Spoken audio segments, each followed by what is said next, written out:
Chapter 1. Papyrus, Paperwork, and the Birth of the Office Drone. Hey guys, tonight we begin with something remarkably boring. Which, of course, is perfect. So get comfortable. Dim the lights. Maybe you've had a long day full of emails you didn't want to read, meetings you didn't want to attend, and tasks that could have been done by a cat with basic training. Because tonight we're talking about the people who invented that entire lifestyle. The ancient Egyptians, the original 9-to-5ers, the spreadsheet pioneers, the high priests of paperwork. Now, if you've ever sat in a cubicle and thought, there must be more to life than this, well, congratulations. You're spiritually connected to a scribe from Thebes in 2400 BCE who was also asking the same question, while sharpening his reed pen for the 100th time that morning. Let's drift back about 5,000 years, to a world where the Nile flooded on schedule, the gods demanded endless attention, and somebody had to write down how much grain everyone was hoarding.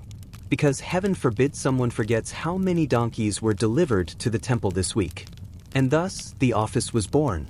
The ancient Egyptian state was an administrative dream or nightmare, depending on your patience for bureaucracy.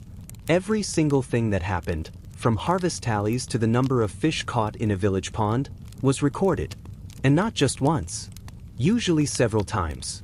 In triplicate, on papyrus, shards of pottery, or limestone flakes called ostraca.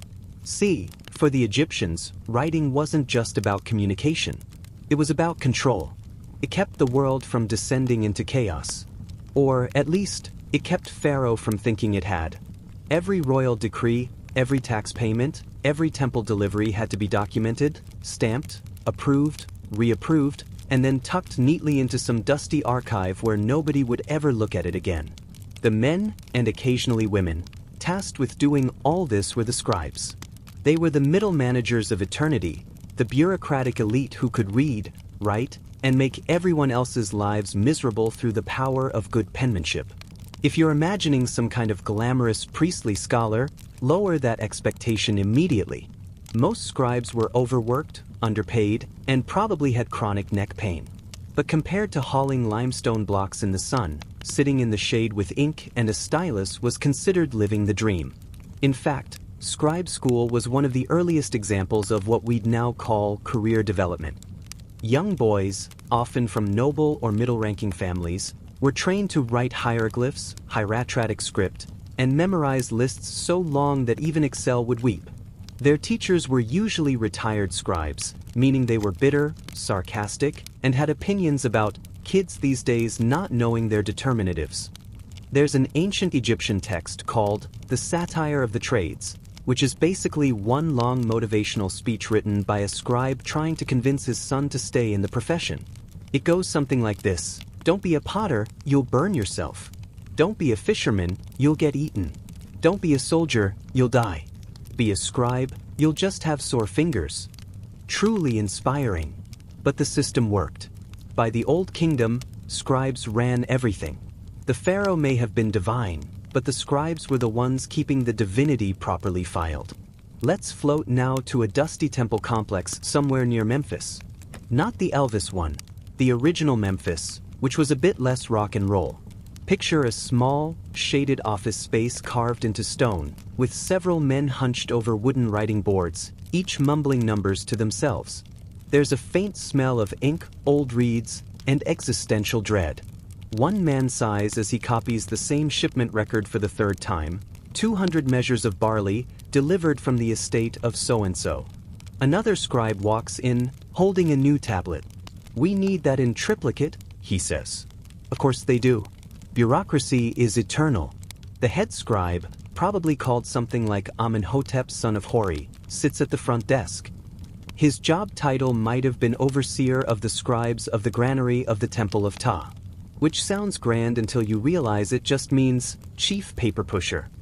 He supervises the flow of documents, seals them with clay, and files them into storage niches where no one will ever find them again, unless they're archaeologists in 1890. Every grain shipment, every labor roster, every set of accounts had to pass through him. And yes, sometimes people tried to cheat. A lazy farmer might forget to declare half his harvest, or a junior clerk might misplace an invoice for a few weeks. But in a world where literacy was rare, the scribe's word was law. If he wrote that you owed 3 jars of honey, you owed 3 jars of honey. There was no checking the receipts. This made the scribes both respected and resented. Temples depended on them. Farmers feared them. And pharaohs rewarded them, sometimes with land, sometimes with a shiny new title like royal butler, which, confusingly, did not involve serving drinks. Of course, all this paperwork wasn't just for fun. It kept the entire kingdom running.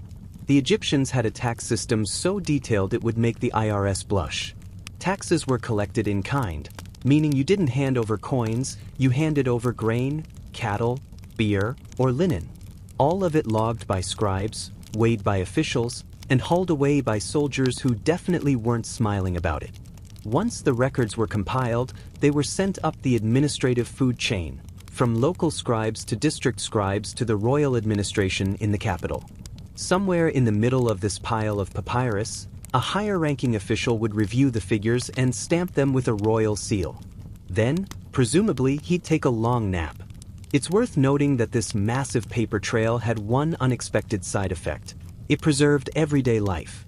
Thanks to these bureaucrats, we know what people were eating, wearing, and complaining about 4,000 years ago. For example, one preserved papyrus records a dispute about missing sandals. Another details a temple worker's sick day, possibly the first recorded instance of calling in sick in history. And then there was the royal correspondence. Pharaohs loved to send letters, not personal ones, mind you, but heavily formalized communications dripping with divine authority. You might get something like, "From the king of Upper and Lower Egypt, lord of the 2 lands, may he live forever, to the humble governor of the Fayum, why are the taxes late?" Imagine being a mid-level bureaucrat and receiving that letter. You'd probably just melt into the floor. Now, in fairness, not every scribe was chained to a desk. Some got to travel, recording temple donations, measuring flood levels, or accompanying expeditions to the desert quarries. But even then, they brought their clipboards. There's a famous inscription showing scribes trailing behind workers dragging massive stone blocks, calmly taking notes while everyone else is sweating to death. They're the guys in linen skirts, holding pens, probably pretending to supervise. This tradition carried on for centuries. Through dynasties rising and falling, invasions, famines, and the occasional divine tantrum, the scribes kept writing. They were Egypt's memory, and also its HR department. By the time of the New Kingdom, the bureaucracy had ballooned into something truly spectacular. There were departments for cattle, grain, temples, taxes, royal wives, and even one for royal tombs, because apparently dying also needed paperwork. Every scribe had an official title, an office, a little seal with their name, and probably a lot of back pain. Their handwriting, however, was impeccable. Let's hover for a moment over one of the most famous ancient office buildings, the House of Life. Despite the mystical name, it wasn't some sacred hospital. It was an archive, a library, a training center, and a government records hub all rolled into one. Inside, walls were covered with texts, rolls of papyrus stacked in cubbyholes, and exhausted scribes muttering about ink shortages. This was where religious, medical, and administrative knowledge all intersected. It's also where we find the earliest signs of something terrifyingly familiar: office hierarchy. Junior scribes did the grunt work, copying documents, fetching materials, and probably sweeping floors. Senior scribes got cushy titles and better writing tools. And the head archivist? He was basically the boss who never left his office but always wanted updates. Thousands of years later, we're still doing the same thing, only now it's on Slack. But perhaps the most ironic part of all this is that the scribes knew their job was tedious. They wrote about it constantly. Some texts include little doodles, sarcastic remarks, or notes in the margins like, "This was copied again because the previous version was wrong." Of course, you can almost feel the passive aggression seeping through the papyrus. And yet, they also had a strange pride in their work. Being a scribe meant belonging to a class of thinkers, people who preserved order, truth, and memory. Without them, Pharaoh's divine perfection would have been chaos on legs. So while their lives may have been repetitive, they believed it mattered, which, in its own quiet way, is rather beautiful. So tonight, as we drift off thinking about our own inboxes, maybe give a nod to the ancient scribes. They walked so your spreadsheets could run. They copied so your printers could jam. They kept order in a world of floods, taxes, and divine bureaucracy. And if you've ever wondered who invented paperwork, it was them. Chapter 2, The Pharaoh's Paper Trail, How Egypt's Bureaucracy Became a Monster. Let's float gently down the Nile again. The water's calm, the reeds sway, and in the distance, there's the faint scratching of 100 styluses against papyrus. That's not the sound of inspiration, that's the sound of administrative survival. By the time Egypt reached the Middle Kingdom, the bureaucracy had become, well, monumental. It wasn't just a tool of government anymore. It was the government, a slow, careful, ink-stained organism with more branches than the Nile Delta. Every single grain, fish, linen thread, or cow in the kingdom was tracked, taxed, and tabulated. And at the top of this pyramid of paperwork sat the pharaoh, the divine seal. Now, the pharaoh wasn't actually sitting there counting barley himself. No, he had a vast network of officials who did that for him. But every record, every tally, every scrap of data theoretically flowed upward, like offerings to the gods, until they reached the royal archives. Think of it as a national database, powered entirely by tired humans and reed pens. The chain of command began at the village level. You had your mayor, or village headman, who was responsible for keeping his people productive and his taxes accurate. He worked closely with a local scribe, the real power behind the reed pen. Together, they reported to district officials, who oversaw larger regions. And then there were provincial governors, known as nomarchs. The nomarchs were essentially Egypt's feudal barons, powerful, landed bureaucrats who answered to the central government but often acted like minor pharaohs in their own territories. They built their own tombs, issued their own decrees, and occasionally forgot who was supposed to be in charge, which, as you might imagine, caused some awkward palace memos. But despite the occasional power struggle, the system functioned. Or, at least, it looked like it did on paper, which was really the only kind of functioning that mattered. Now, when it came to record keeping, the Egyptians were obsessive. They tracked everything from the number of cattle born in a season to how many jars of beer were distributed to temple workers. There's even evidence they kept attendance logs. Yes, attendance logs, the first sign-in sheets in history. Somewhere in the sands of time, a foreman was already saying, "You're late, and I'm writing that down." The vizier, the pharaoh's right-hand man, was the apex bureaucrat. His title meant overseer of all works of the king, but what it really meant was guy who deals with everyone's problems. He managed the courts, the treasury, the archives, and the distribution of grain. Essentially, if something involved paperwork, it passed through his office. Viziers often left us long inscriptions about how fair and honest they were, which, naturally, means they were accused of the opposite. But the ideal image of a vizier was someone calm, balanced, and endlessly patient. Like an ancient version of an HR director who's seen too much. One famous vizier, Reckmeyer, left a tomb inscription describing his daily routine. It's a long list of responsibilities: managing taxes, overseeing temple workers, supervising scribes, and making sure the pharaoh's projects ran on time. He sounds like a man who hadn't slept since the reign of the previous king. The paperwork itself could be surprisingly elaborate. Documents were written on papyrus scrolls, sealed with clay impressions, and then stored in woven baskets or wooden chests. Labels were tied on with string, the ancient version of a filing system. Some offices even had dedicated archivists whose only job was to find things other people had lost. And yes, things got lost.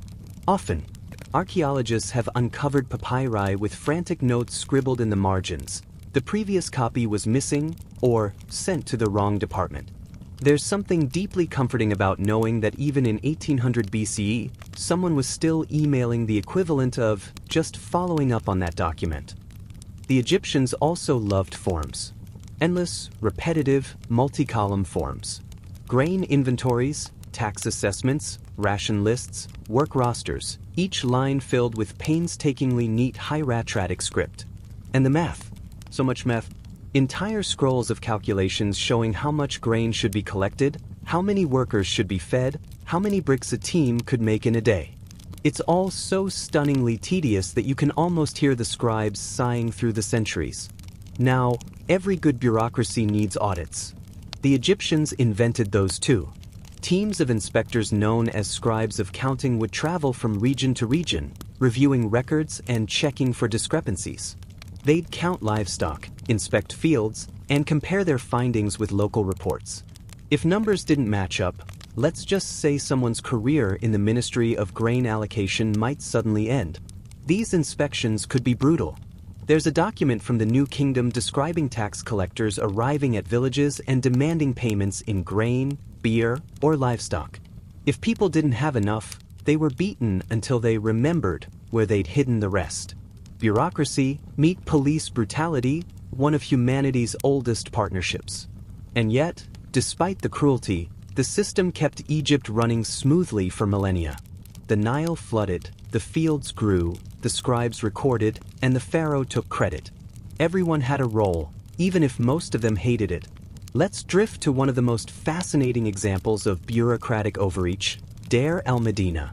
This was a small village built specifically for the artisans who constructed the royal tombs in the Valley of the Kings. On the surface, it was an ideal workers' community. Housing, wages, steady employment, everything seemed organized. But underneath that calm order was a staggering amount of paperwork. Each worker's attendance was logged daily. If someone was absent, the reason was recorded. And these reasons are priceless. Sick, brewing beer, taking care of mother, bitten by scorpion, worshipping, my personal favorite, making offerings to his god, which is the ancient Egyptian version of, I can't come in today, I have a thing. Pay was tracked meticulously. Workers received monthly rations of grain, oil, fish, and beer. When supplies were delayed, they filed complaints on papyrus. In fact, the first recorded labor strike in history happened here, around 1150 BCE, when workers stopped building the king's tomb because they hadn't been paid. Imagine being the scribe responsible for writing that memo. To the office of the vizier, the workforce refuses to continue until provisions are restored. A bureaucratic nightmare, but an archival goldmine. And speaking of gold mines, the tomb workers occasionally helped themselves to a little of that too.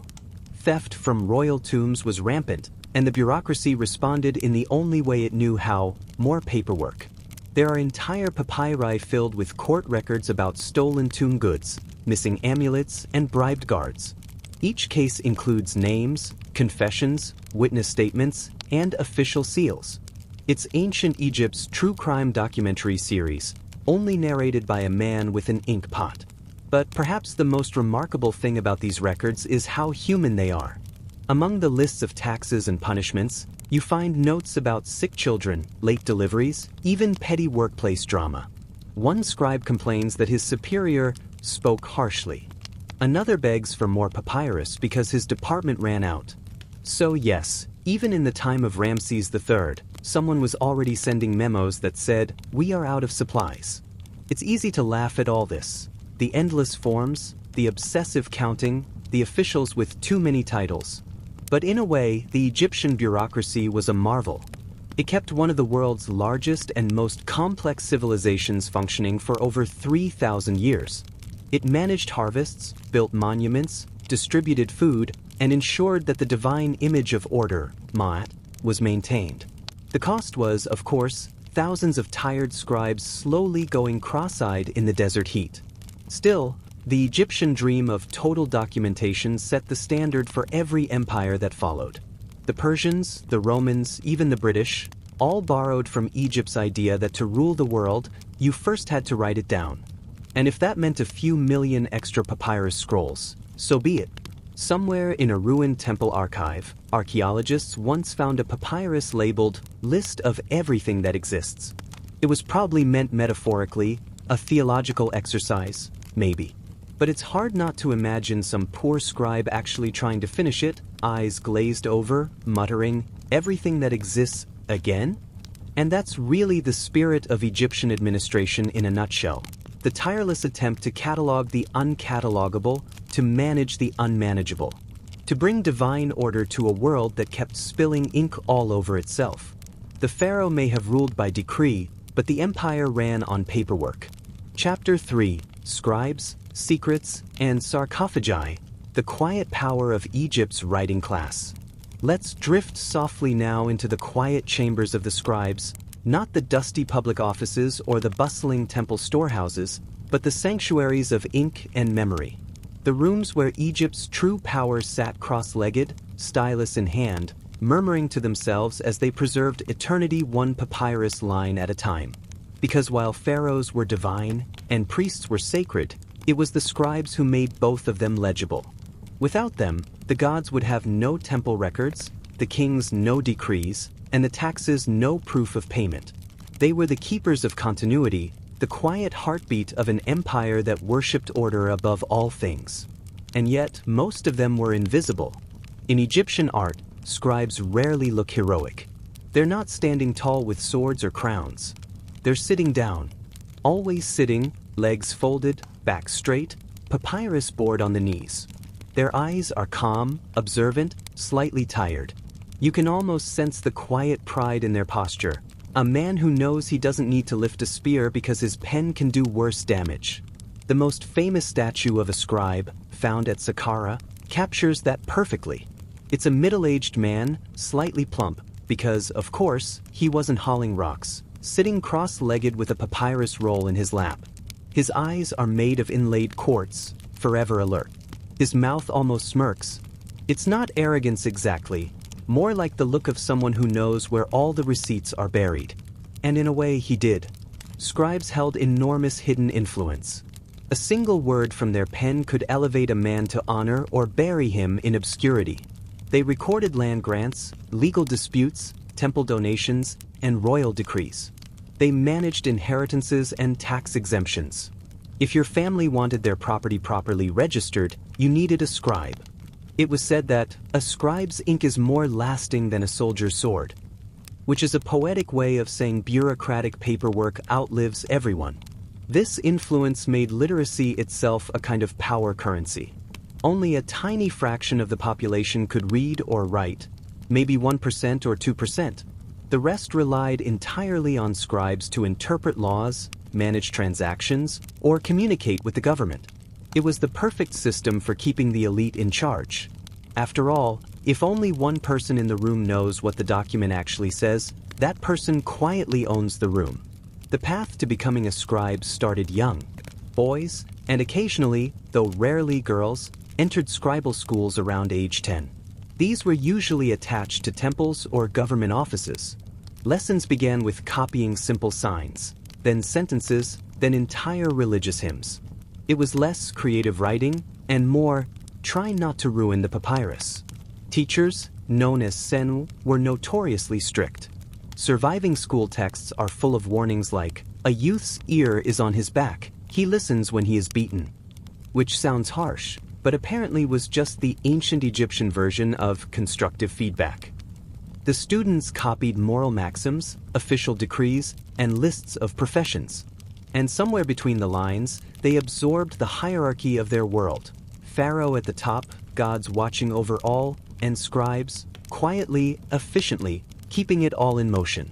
And then, after years of training, came the first real job, apprentice in a temple office or administrative bureau. Basically, the intern who got all the copying assignments. Here, make 6 duplicates of this tax register and bring me more ink. The dream. But not all scribes stayed small. Some rose to dizzying heights, not through war or wealth, but through competence. A good scribe could become a high priest, a royal secretary, or even a vizier. Meritocracy, ancient edition. One such figure was Amenemhat, a lowly clerk who rose to prominence in the 12th dynasty. He began as a temple accountant, balancing the offerings to the god Ptah. His reports were so meticulous that he caught the attention of the pharaoh's administrators, and soon he was summoned to the royal court. Eventually, he became a vizier, the ultimate promotion from paperwork to power. He left behind an inscription that reads, "I was one who loved order and hated confusion," which might sound noble until you realize it's the ancient Egyptian version of "I thrive in structured environments." But with power came risk. A misplaced number, an incorrectly copied decree, or a missing royal name could ruin careers. Ancient Egypt was an empire obsessed with perfection, even in its spelling. One wrong hieroglyph could change the meaning of a divine title. And since pharaohs were literal gods on earth, you really didn't want to mislabel them. Imagine copying a royal decree that says, "Pharaoh, beloved of Ammonius," and accidentally writing, "Pharaoh, beloved of onions." You'd be lucky to keep your head. That constant pressure for accuracy made the scribes' world a paradox, simultaneously sleepy and stressful. You'd spend 10 hours a day copying the same formulaic lines, but every stroke mattered. No wonder their handwriting was so good. The religious side of the scribal profession was even more sacred and secretive. The House of Life, attached to major temples, wasn't just an archive, it was a center of sacred learning. Priests who worked there copied spells, medical texts, hymns, and funerary books like the Book of the Dead. These texts weren't meant for public eyes. They were powerful, meant to guide souls through the afterlife, heal the sick, or summon protection from the gods. In that sense, the scribes of the House of Life were half scholars, half magicians. They guarded cosmic knowledge, sometimes inscribing it onto tomb walls where only the dead could read it. There's something poetic about that, the idea of writing for an audience that's already beyond this world. One surviving text describes a scribe preparing to copy a funerary spell. It instructs, "Let his hands be washed, his mouth purified, his body anointed with oil." Because even the act of writing was sacred. You couldn't just jot down a spell like a shopping list. You had to become part of it. And yet, even in these sacred spaces, human nature crept in. Some scribes left cheeky little notes in the margins of manuscripts. One writes, "The one who copied this is the best of all scribes." Another, less modestly, adds, "No one should alter this text or else Thoth will strike them." Thoth, of course, was the god of writing, part ibis, part bureaucrat, the divine patron of every ink-stained soul. He was believed to have invented hieroglyphs and kept the records of the universe itself. Basically, the cosmic data clerk. Worship of Thoth gave scribes a divine role model, wise, calm, endlessly patient. Which is ironic, considering how many of them were probably muttering under their breath about deadlines.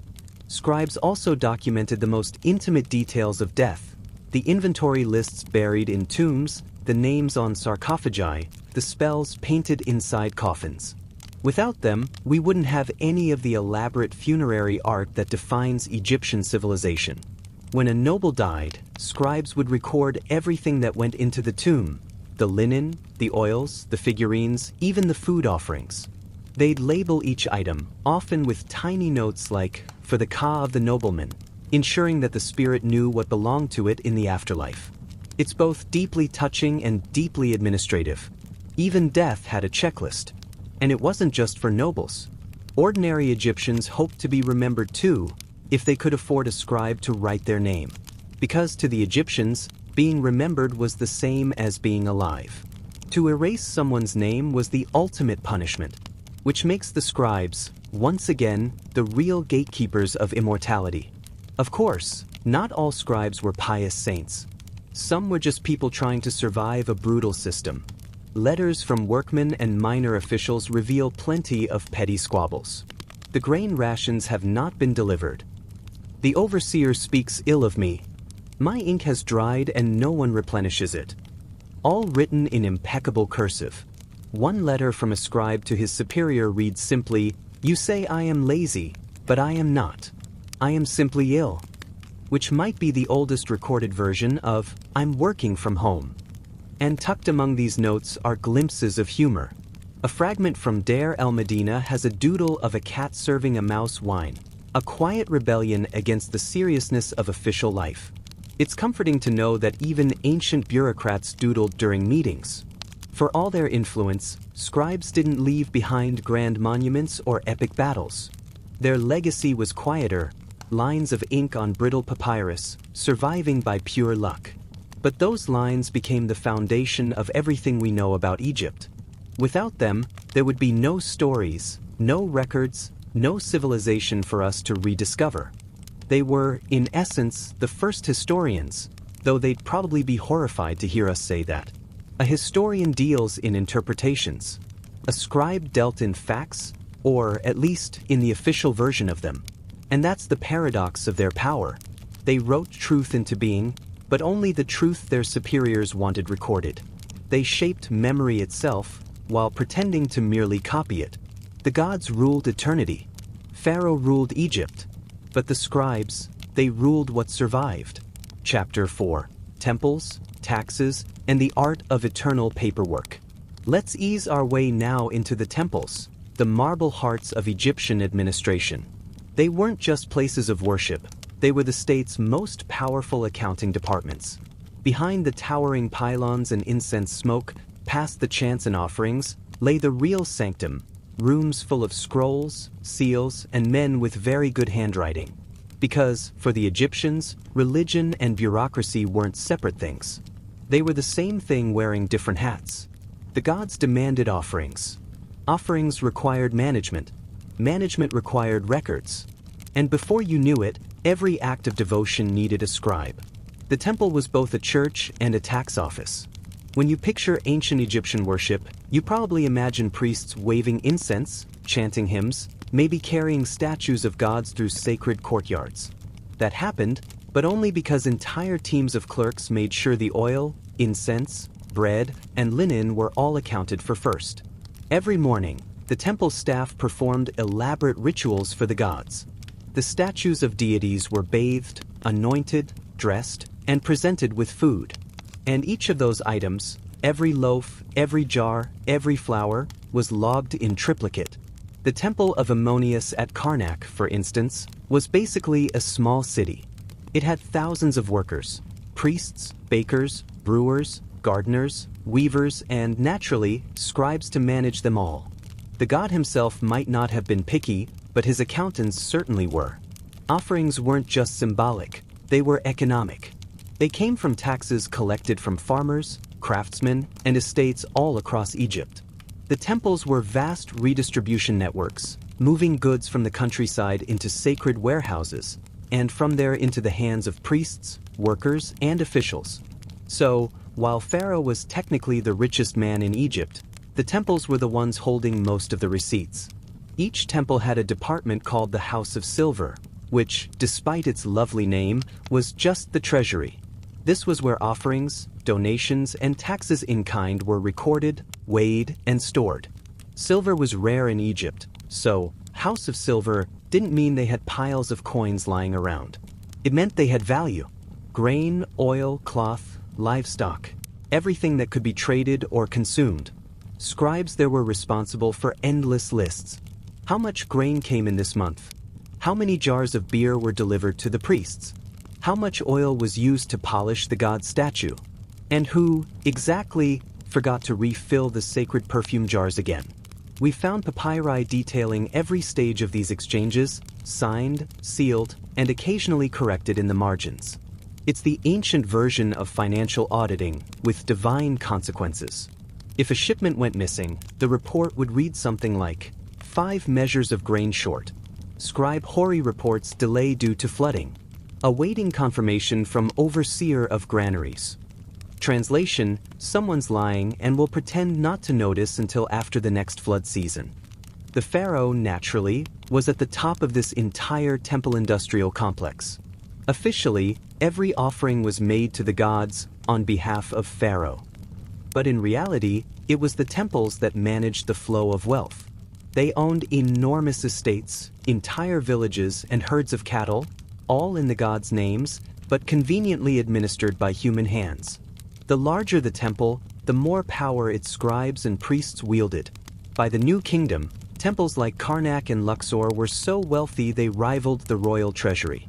And that was not ideal for Pharaoh's ego. Ramses III, for example, had to issue royal decrees just to remind everyone that, technically, he was still in charge. One decree carefully explains how offerings should be divided according to royal order.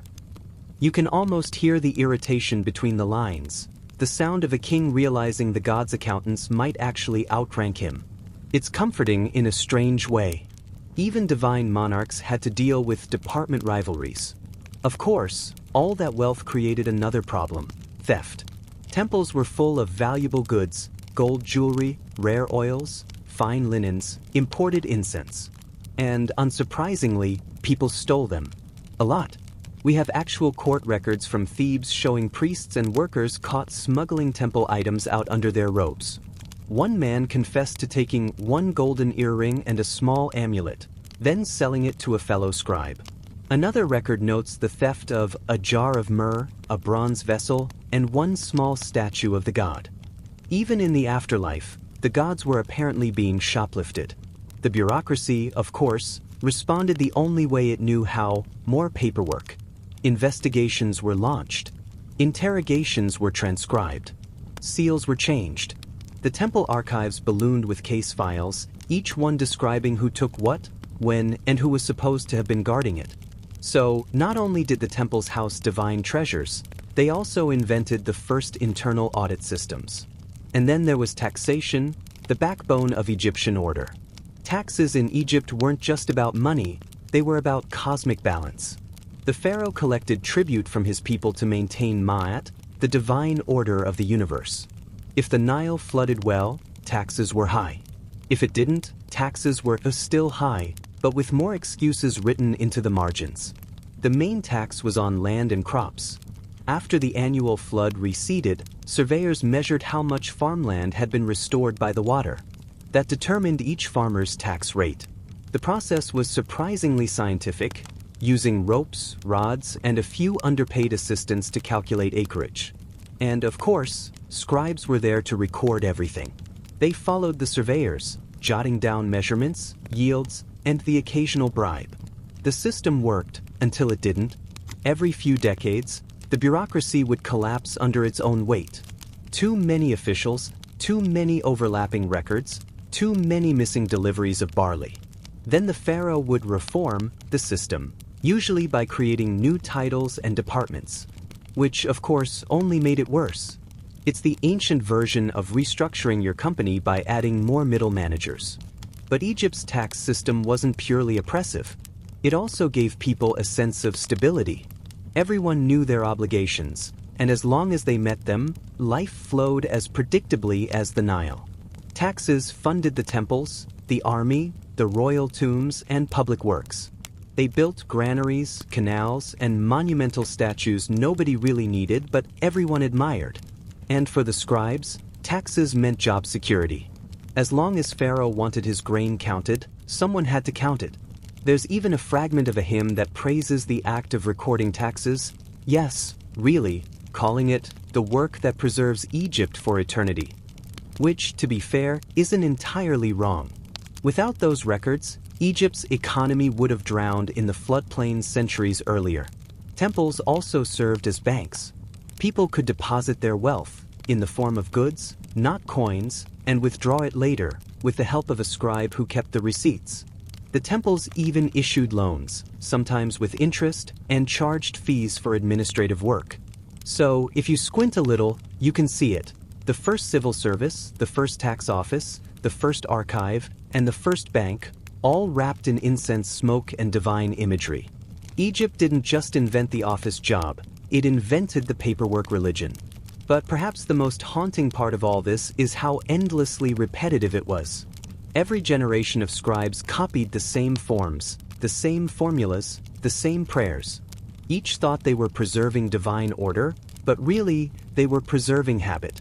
A papyrus from the 19th dynasty includes a list titled, "Things Done Daily in the Temple."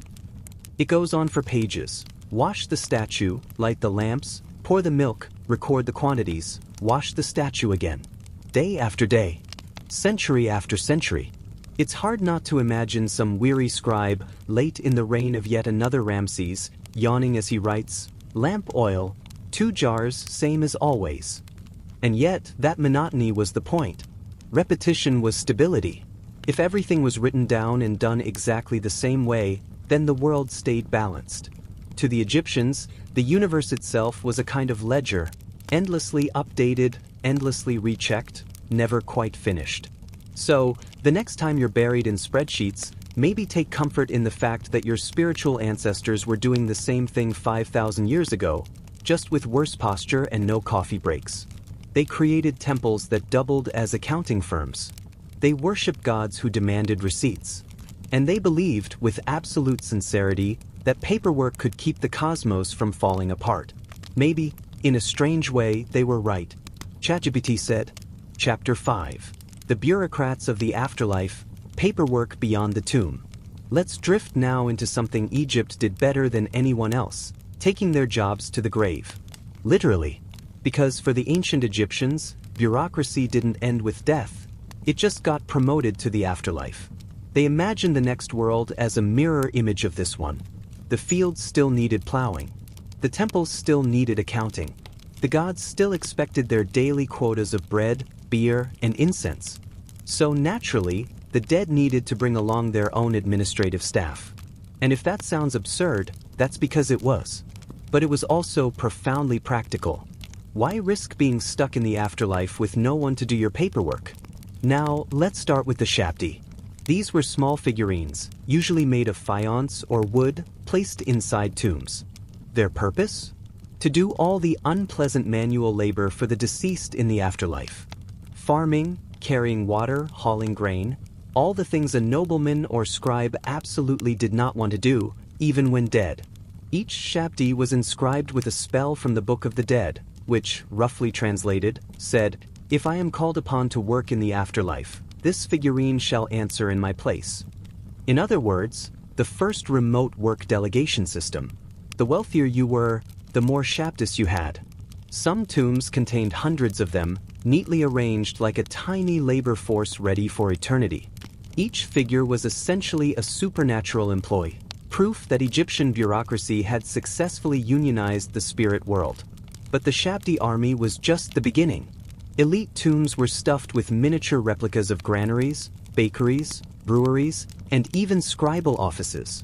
These models weren't decorative, they were functional symbols. They represented the real institutions the deceased hoped to keep running in the afterlife. One particularly famous set from the Middle Kingdom shows tiny scribes sitting at low desks, papyrus scrolls in hand, tallying imaginary deliveries of grain. Their expressions, carved in careful detail, look suitably bored, as though even in miniature, they were already tired of their eternal job. These models tell us something very specific. Egyptians believed bureaucracy was divine order made visible. It wasn't just red tape, it was cosmic harmony. The gods kept records too. According to Egyptian myth, the gods maintained an enormous celestial archive. Every human deed, every offering, every misstep was written down by Thoth, the ibis-headed god of writing, wisdom, and, ironically, admin work. Thoth was essentially the universe's head scribe. His sacred duty was to record the verdicts of the gods, maintain the divine calendar, and keep reality balanced. Without his meticulous record-keeping, the stars might wander out of alignment and the sun might forget to rise. It's comforting, in a weird way, that the Egyptians imagined the cosmos being run like a government office. Everything filed, everything stamped, everything checked twice. So, when mortal scribes worked late copying texts by lamplight, they were imitating Thoth himself, divine accountants in training for eternity. But let's not forget the judgment scene, perhaps the most famous administrative moment in Egyptian religion. When a person died, their soul was led before Osiris, the god of the dead, for a full bureaucratic review. Their heart was weighed against the feather of Ma'at, the principle of truth and balance. If the heart was lighter, congratulations, eternal peace. If heavier, well, your case file was marked denied, and your soul was devoured by Ammit, the crocodile-lion hippopotamus hybrid assigned to the HR Department of Cosmic Justice. The weighing of the heart was essentially an audit.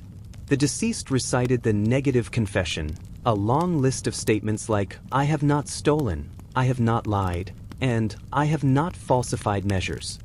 It's basically a spiritual compliance checklist. And because this was Egypt, the whole event was, of course, recorded. Papyrus scenes show Thoth standing to the side, pen and tablet in hand, calmly documenting the outcome. Even your soul needed paperwork. The Book of the Dead itself was the ultimate bureaucratic manual, a literal instruction guide for navigating the afterlife. It told the deceased which doors to knock on, which passwords to recite, and which divine officials to bribe with offerings. One papyrus includes a section labeled Chapter for Not Dying a Second Time, which feels like a very specific administrative concern. Another section reads like a list of departmental contacts, which gatekeeper handles which portal, what to say to the guard of the eastern horizon, and how to avoid having your soul accidentally recycled into a dung beetle. The afterlife, in other words, was not heaven. It was an eternal bureaucracy. And like any good bureaucracy, success depended on knowing the right forms to submit. Even the gods had ranks and titles that mirrored human offices. Osiris ruled as pharaoh of the dead. Thoth was his secretary. Anubis acted as the embalmer general, overseeing the logistics of mummification. The 42 minor judges of the underworld formed something like a celestial tribunal. Each god handled their department with impeccable inefficiency. This heavenly administration had one goal: to maintain Ma'at. The Egyptians believed the universe was constantly on the verge of disorder, and only through ritual, law, and meticulous record-keeping could it remain intact. To an ancient Egyptian, chaos wasn't a dramatic apocalypse, it was a filing error. Meanwhile, back in the land of the living, the tombs themselves functioned as early data archives. Inscriptions on walls detailed the names, titles, and achievements of the deceased, not because anyone would read them later, but because the act of writing made them exist. There's an inscription from a tomb in Saqqara where the owner proudly lists his bureaucratic titles: overseer of the granaries, controller of the fields, scribe of the divine offerings, assistant to the chief of the scribes. That's 4 jobs and not a single day off. The same tomb also includes a plea to the living: say my name that I may live. In Egyptian belief, remembering someone's titles and achievements kept their soul anchored in eternity. Bureaucracy wasn't just about control, it was about immortality. Being forgotten was the real death. Mummification itself was a kind of administrative process. First, the body was delivered to the embalmers, who worked under strict ritual guidelines. Organs were removed, dried, stored in labeled jars: the liver, lungs, stomach, and intestines, each with their own deity-approved container. The heart, of course, stayed put because it would be needed later for the afterlife audit. The entire process took 70 days. Each stage was timed, recorded, and verified by priests. And when the mummy was complete, they filled out what we might call transfer paperwork. Inscriptions specifying the deceased's name, family, and destination. If the Egyptians could have invented barcodes, they absolutely would have. What's particularly haunting is how much emphasis they placed on continuity. The tomb wasn't a final resting place, it was an eternal workspace. Offerings continued to arrive after death, brought by family or hired priests. Every loaf of bread, every jug of beer, every bundle of linen was logged in writing on the tomb walls. It's like a perpetual maintenance contract for your soul. Some tombs even included letters to the dead, formal petitions asking ancestors to help solve family disputes or cure illnesses. The living wrote to their deceased relatives as though they were still government officials, capable of pulling strings in the next world. You could almost imagine a ghostly office with rows of ethereal scribes processing celestial complaints. Your cousin's grain shortage request is under review. Expect a response within 3 moon cycles. And yet, for all this celestial red tape, the Egyptian system worked. For millennia. The same administrative mindset that ran the kingdom also built its afterlife. They truly believed that order, once written, could not die. That ink, more than flesh, was the key to eternity. One text puts it beautifully: man decays, his corpse is dust, all his kin have perished, but a book makes him remembered in the mouth of the reader. In other words, die if you must, but make sure you filed the right paperwork first. When you look at Egypt's tombs, temples, and papyri, you start to realize something profound. maybe even relatable. The Egyptians weren't obsessed with death. They were obsessed with permanence, with keeping things running, with making sure the great office of existence stayed open forever. And so, they filled their tombs with clerks, their gods with ledgers, their heavens with paperwork, because in their eyes, eternity wasn't a paradise. It was a well-managed archive. Chapter 6, From Reed Pens to Power, How the Scribes Quietly Ruled Egypt. Let's glide into the next quiet layer of Egypt's hierarchy, the world of the scribes themselves. The soft-spoken, ink-stained middlemen who made the entire civilization function. They didn't build the pyramids. They didn't win wars. They didn't rule kingdoms. But they made sure everyone knew who did. And that, in Egypt, was real power. The ancient Egyptians had a saying, "A scribe's tongue is mightier than a soldier's sword." And they meant it. Scribes were the administrative elite, the civil service of a divine monarchy. Their job was to write, record, calculate, and translate the will of Pharaoh into 1,000 tidy papyrus sheets. Every grain delivery, every tax receipt, every offering to the gods flowed through their pens. If Egypt was a machine, scribes were the gears, small, quiet, and impossible to replace. They were also, frankly, a little smug about it. One of the most famous Egyptian texts ever discovered is the Satire of the Trades. It's a piece of scribe school propaganda written around 2000 BC. In it, a teacher tells his student, in great and repetitive detail, why being a scribe is infinitely better than any other profession. It reads something like this: "The farmer's field is full of snakes. The weaver breathes lint until he coughs. The mason breaks his fingers on stones. But the scribe sits indoors. He commands men with his pen." You can almost hear the smug grin through the ink. The text goes on for pages describing the misery of every other trade: fishermen who smell terrible, cobblers with bent backs, washermen covered in filth, and then, at last, the serene comfort of writing. And to be fair, the scribes weren't wrong. They had a clean, relatively safe job, good social status, and plenty of food rations. They even had weekends off, though weekend, in Egyptian terms, meant the days when the bureaucracy inevitably slowed to a halt. Training to become a scribe began early. Most scribes were the sons of scribes. Education started around age 10, in special schools attached to temples or government offices. There, the students spent years learning hieroglyphs, hieratic script, and arithmetic. The curriculum was brutal. Students practiced by copying long moral texts and lists of vocabulary over and over and over again. They used broken pottery shards as cheap notepads, and mistakes were corrected with swift, humiliating precision. Teachers had a favorite phrase: "A boy's ears are on his back. He listens when he is beaten." So yes, ancient education was a little physical. But if you survived it, you joined one of the most powerful social groups in Egypt. A class of literate administrators in a world where 99% of people couldn't read their own names. Writing in Egypt was more than a skill, it was a sacred act. The word for writing, midunetcher, literally meant the words of the gods. Every time a scribe picked up his reed pen, he was participating in something divine. They believed that writing was an act of creation, that to name something was to make it exist. That's why scribes were careful with what they recorded. Words were powerful, too powerful to be wasted. A careless line could offend the gods or confuse the spirits of the dead, which, admittedly, puts your average office memo into perspective. The physical act of writing was its own ritual. Scribes sat cross-legged on the floor, papyrus scrolls balanced across their knees.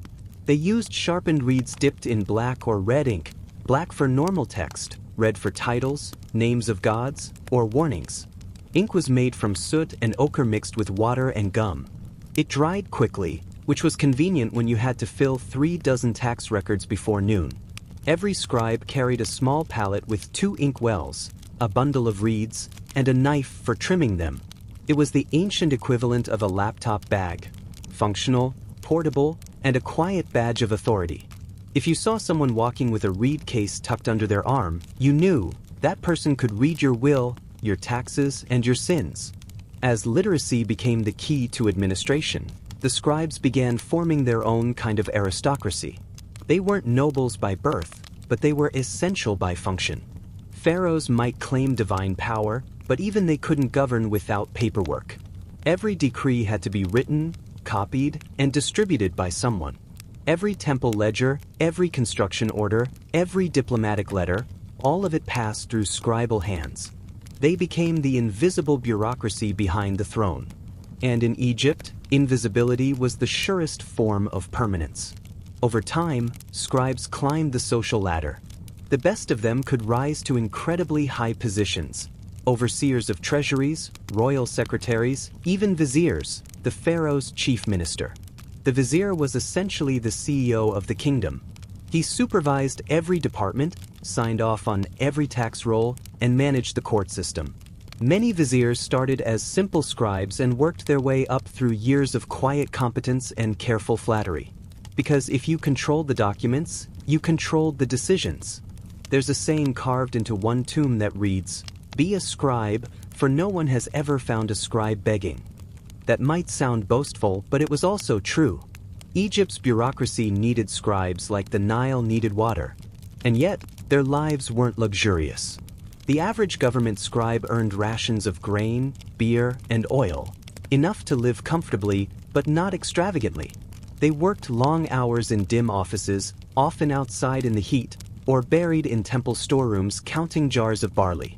Many papyri include small complaints that feel surprisingly modern. Supervisor absent today. Work continues. Received no oil rations this month. Sent memo to the granary 3 times. No reply.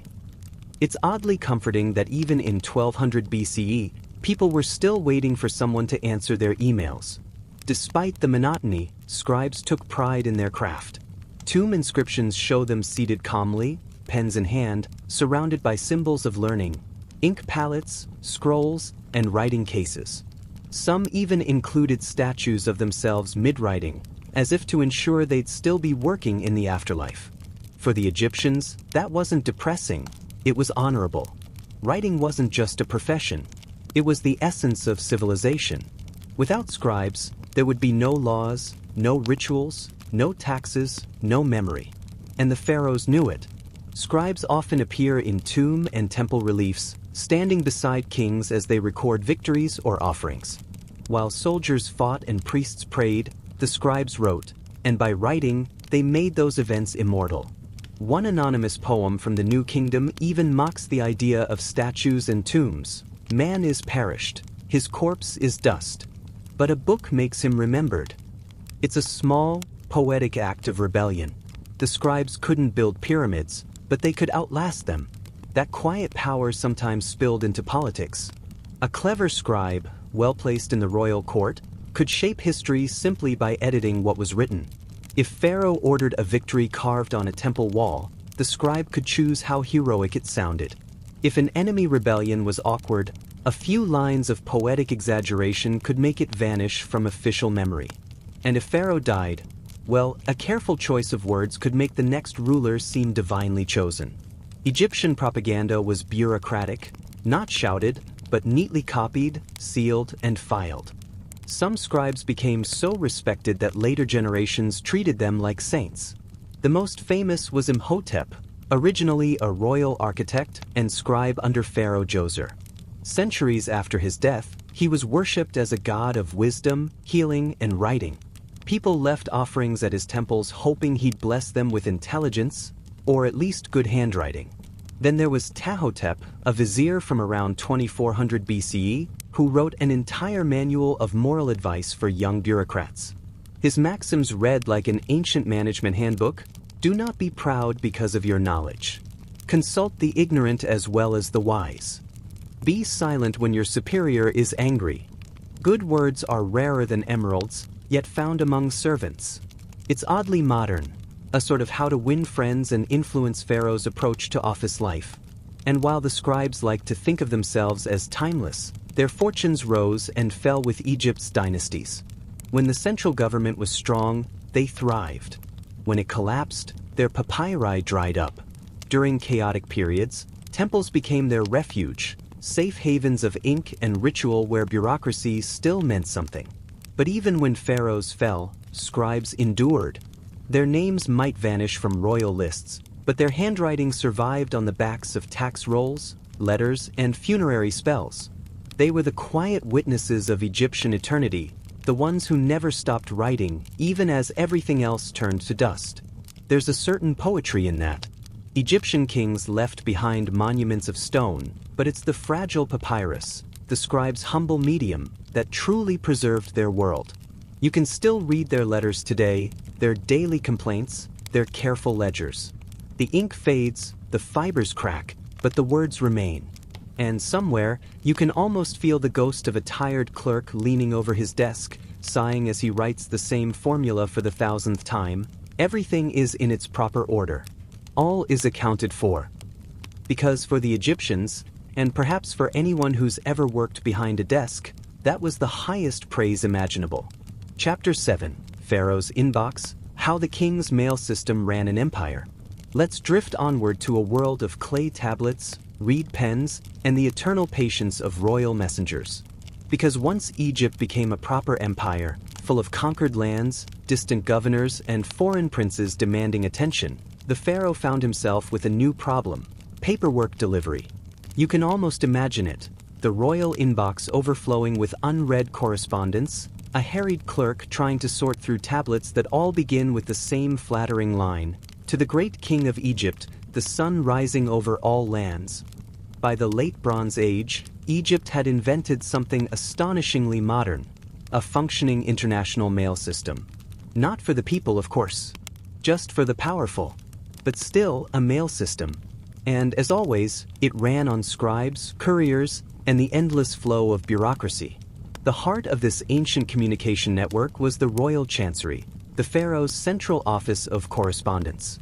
It was where official letters were written, sealed, copied, and archived. When a foreign dignitary sent a message, it arrived at court in the hands of dusty envoys, men who had walked for weeks across desert roads or sailed the Nile from ports along the Mediterranean. The letter, usually written on a clay tablet in the Akkadian language, was handed to a scribe fluent in diplomatic Babylonian. That scribe, sitting cross-legged on the palace floor, would read it aloud to an official, who then decided how politely, or not, to respond.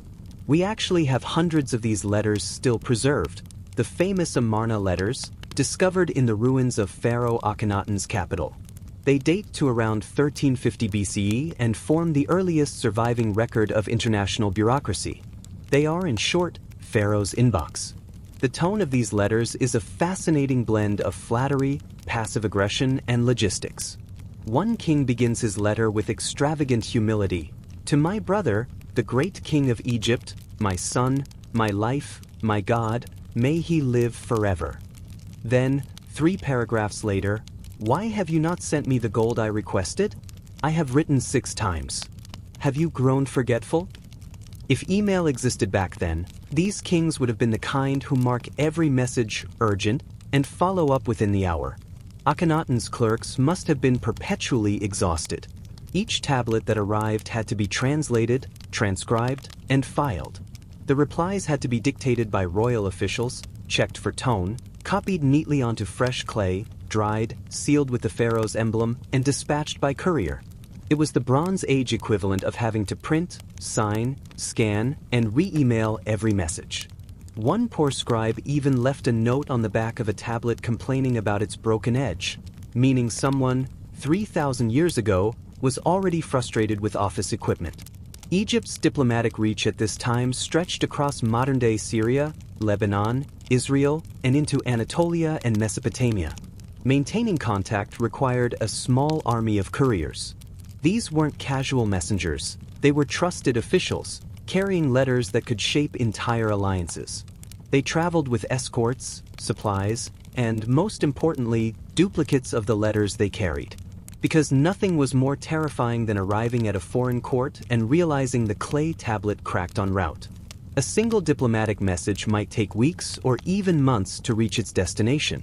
The roads were long, the weather cruel, and the donkeys uncooperative. But still, the system worked. The pharaoh could communicate with distant kings, demand tribute from vassals, or negotiate marriage alliances, all through the delicate magic of mud and ink. These letters reveal something beautifully human about ancient politics. They weren't just about treaties and gold. They were full of emotion, jealousy, guilt, and the eternal drama of gift exchange. A typical letter might go like this: "My brother, I send you 5 chariots and 10 pieces of fine linen. Where's my gold in return? Do you not love me as before?" It's the Bronze Age version of "I sent you a Christmas present. Did you get mine?" Another ruler scolds the pharaoh for sending gilded wood instead of pure gold, writing, "You call yourself the sun, but your gifts are not the color of the sun." Diplomacy, apparently, was one long customer service complaint. Inside Egypt, the same courier system kept the internal machinery of government running. Messages flowed constantly between the pharaoh, the temples, and regional governors. Orders for grain shipments, labor assignments, and construction projects all had to travel down the Nile and be acknowledged in writing. The Egyptians had a term for this process: writing to one's superior. Every communication had to follow strict etiquette. You began by praising the addressee's health, wisdom, and divine favor. Then, only after sufficient flattery, could you mention the actual reason for writing. So an average memo might begin with, "May Ammonius favor my lord, the overseer of the granaries, may he live 1,000,000 years," concerning the missing grain delivery. It's a tone that somehow survived straight into modern office emails. At the local level, scribes stationed in towns like Deir el-Medina, the workers' village for the Valley of the Kings, kept their own network of correspondence. They wrote notes, receipts, and personal letters on bits of limestone or pottery shards, known as ostraca. These scraps preserve everything from official memos to gossip. "Deliver this message to my brother in the quarry. I am ill today, please send a replacement. Tell my wife to stop sending complaints to the foreman." It's oddly domestic, like finding the text messages of a civilization long gone. And yes, there's even one ostracon that simply says, "I have received your message." Proof that ancient Egyptians, too, mastered the art of polite non-replies. The pharaoh's mail network also doubled as an early intelligence system. Every letter from abroad contained not only diplomatic greetings but information: who was allied with whom, what cities were rebelling, what trade routes were safe. Couriers often acted as spies, returning with whispered reports from foreign courts. They noted troop movements, political rumors, and the quality of imported goods. In this way, Egypt's postal system was also its surveillance network. Every letter was both message and intelligence. It's almost poetic. The empire maintained itself not just through armies or taxes, but through the steady, silent flow of written words. The scale of this bureaucracy is staggering when you think about it. Each province had its own scribal office. Each temple had its record keepers. Every shipment, every census, every construction project generated letters. Scribes even corresponded across generations. One letter from a father to his son reads like timeless career advice: "Do not neglect your writing. A letter from the hand of a scribe is worth more than gold." That wasn't sentiment. It was survival. The royal correspondence also reveals the fragility of this system. When the empire began to falter, so did the mail. Late in Akhenaten's reign, the letters from vassal states grow desperate. Governors write again and again begging for Egyptian troops to defend them from invading enemies. "The king of Hatti has attacked. Send archers quickly, or all will be lost." But there's no reply. The inbox grows silent. Eventually, the outposts fall, the envoys stop writing, and the courier routes vanish into desert sand. It's the slow death of an empire, told entirely through unsent mail. Yet somehow, even in collapse, the paperwork survived. When the Amarna letters were buried in the ruins of Akhetaten, they remained perfectly readable for over 3,000 years.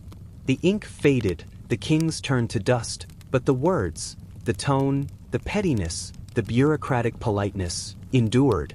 In the end, it wasn't the soldiers or priests who preserved Egypt's empire for us. It was the scribes who copied, sealed, and stored every message. They made Pharaoh's inbox eternal. So, the next time you open your email and see a message labeled urgent, maybe pause and think of those ancient couriers trudging across the desert with clay tablets marked with the same word, urgent, written in cuneiform, bound for a king who probably wouldn't read it for months. Empires rise and fall, but the inbox? The inbox is forever. Chapter 8, Clerks of the Nile, How Floods, Forms, and Field Reports Kept Egypt Alive. Let's glide back down the Nile, slow and unhurried, like the water itself in high season. The empire's letters and ledgers were impressive, yes, but none of that mattered without the Nile. It was Egypt's clock, its accountant, and its boss all in one. Every year, when the river rose and flooded the fields, a small army of clerks awoke to begin their most important work, measuring, recording, and filing reports on water and grain. If the pharaoh was a god, these clerks were his spreadsheet. Egypt's entire economy depended on knowing exactly how high the Nile would rise each year. Too little flood, and there was famine. Too much, and the crops drowned. So, predictably, the ancient Egyptians invented an office job for this too. Enter the Nilometer, a carved stone staircase or column that measured the river's height. Every morning, during flood season, a clerk would descend the steps, peer at the markings, and carefully note the water level on a fresh sheet of papyrus. He probably sighed. Maybe checked the previous day's record. Then he walked back to his desk to file a flood level report. That report didn't just sit in some dusty drawer. It determined tax rates, food rations, and temple offerings for the entire country. It's hard to overstate how bureaucratic the flood became. Each province had a chief scribe of fields, responsible for translating water levels into practical numbers, how many acres could be sown, how much grain would be harvested, and most importantly, how much the farmers would owe. The process was excruciatingly detailed. Clerks measured every field using rope stretchers, a literal team of men with ropes, who would pace out land boundaries after the flood receded. When the silt was dry enough to walk on, they marked plots with little piles of stones, then reported the dimensions to the district office. From there, a chain of scribes and overseers compiled the numbers into something resembling a national database. Only, of course, on papyrus scrolls instead of servers. You can imagine the stacks of them, endless rolls labeled Field Division Reports, Year 12 of the King. The Egyptians loved neatness in record keeping. Every document had to be copied at least twice, one for the local office, one for the regional granary, and one for the royal archives in Memphis or Thebes. If something went wrong, say, a missing record or a smudged line of ink, the entire report was redone from scratch. Papyrus was expensive, but so was disobedience. And heaven help the poor clerk who miscalculated a farmer's tax quota. The pharaoh's inspectors were famous for surprise audits. One papyrus even records a scribe pleading that his figures be checked again, so that no unjust punishment fall upon me. So, yes, ancient Egyptian auditors were terrifying. The grain tax was the lifeblood of the state.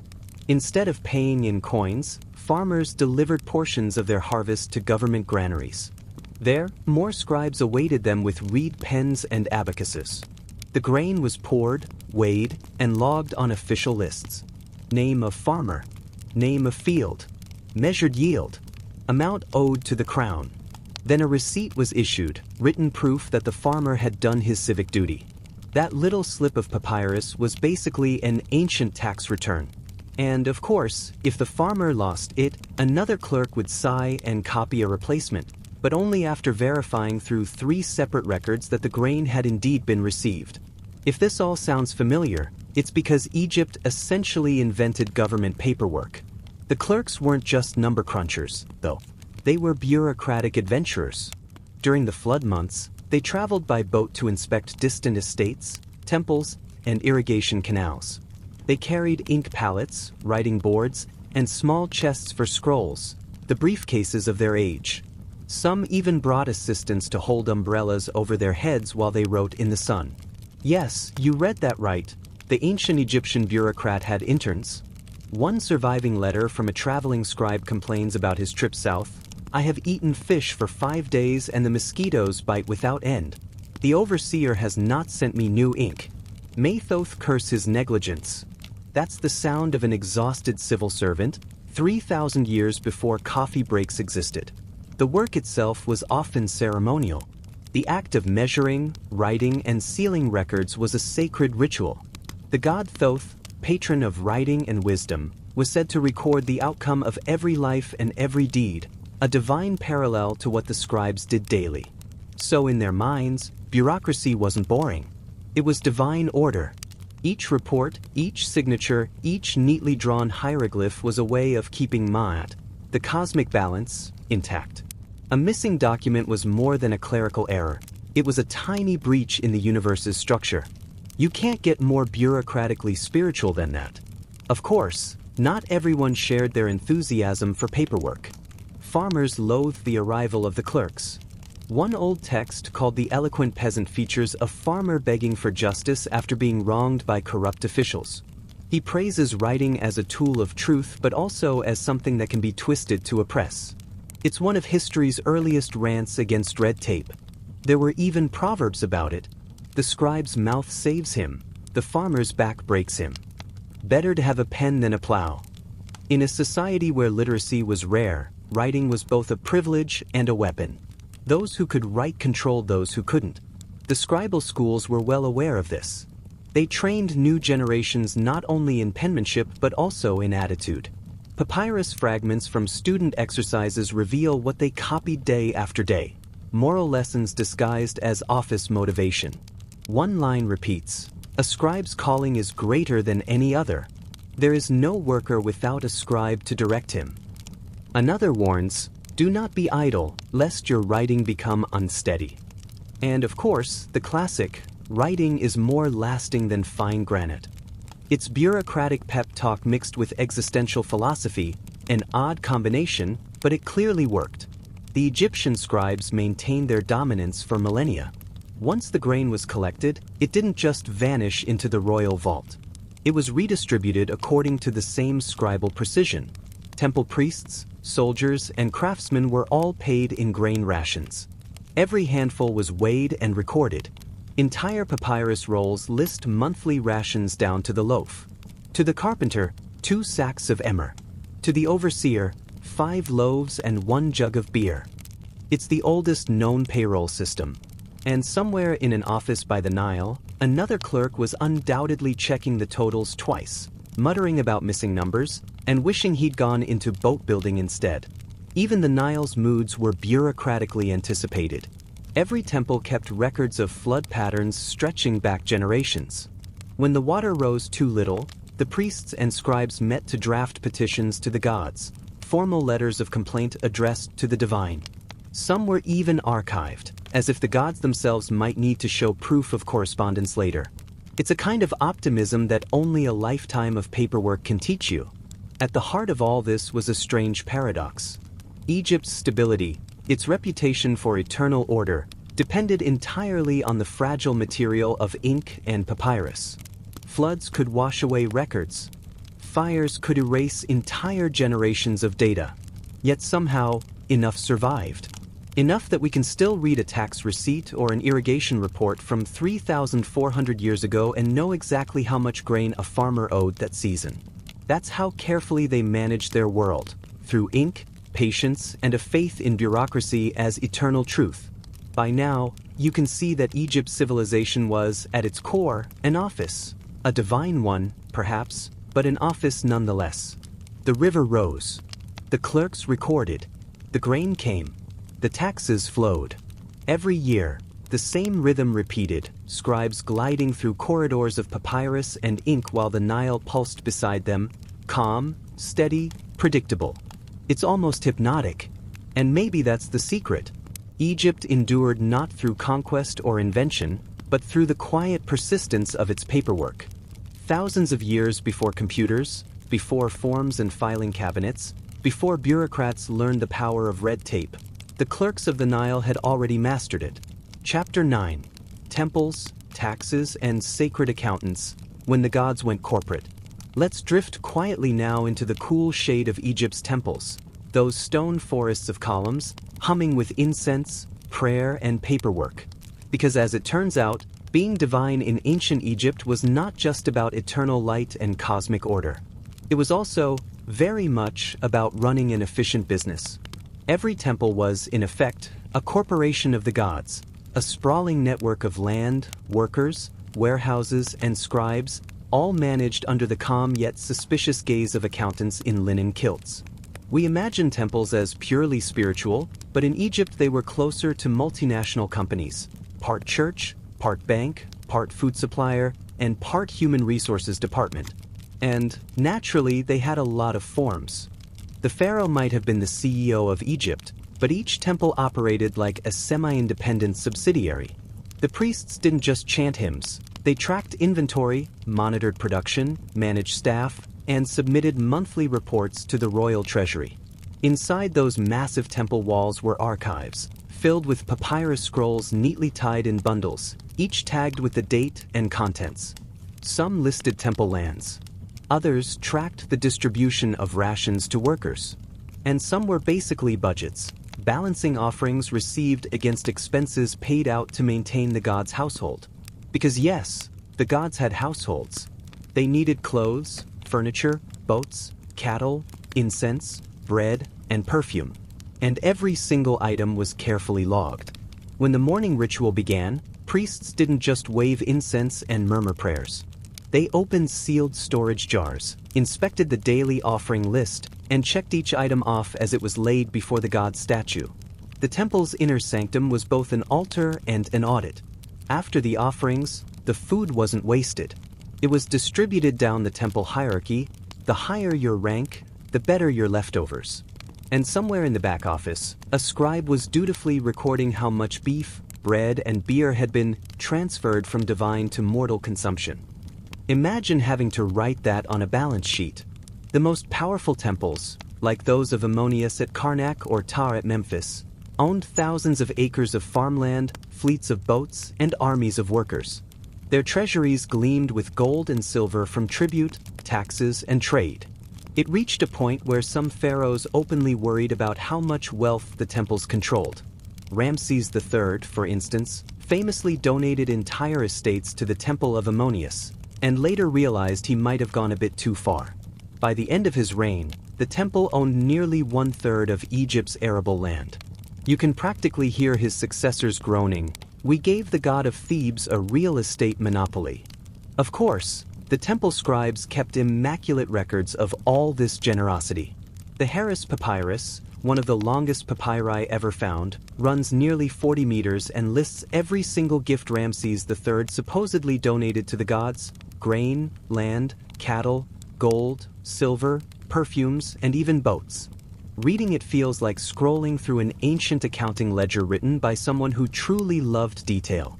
2,800 sacks of grain to Ammonius. 124 head of cattle to Ta. Gold in great quantity to Hathor, Lady of Turquoise.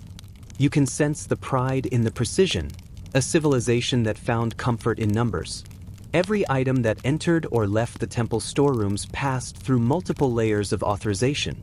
First, the warehouse scribe logged the delivery.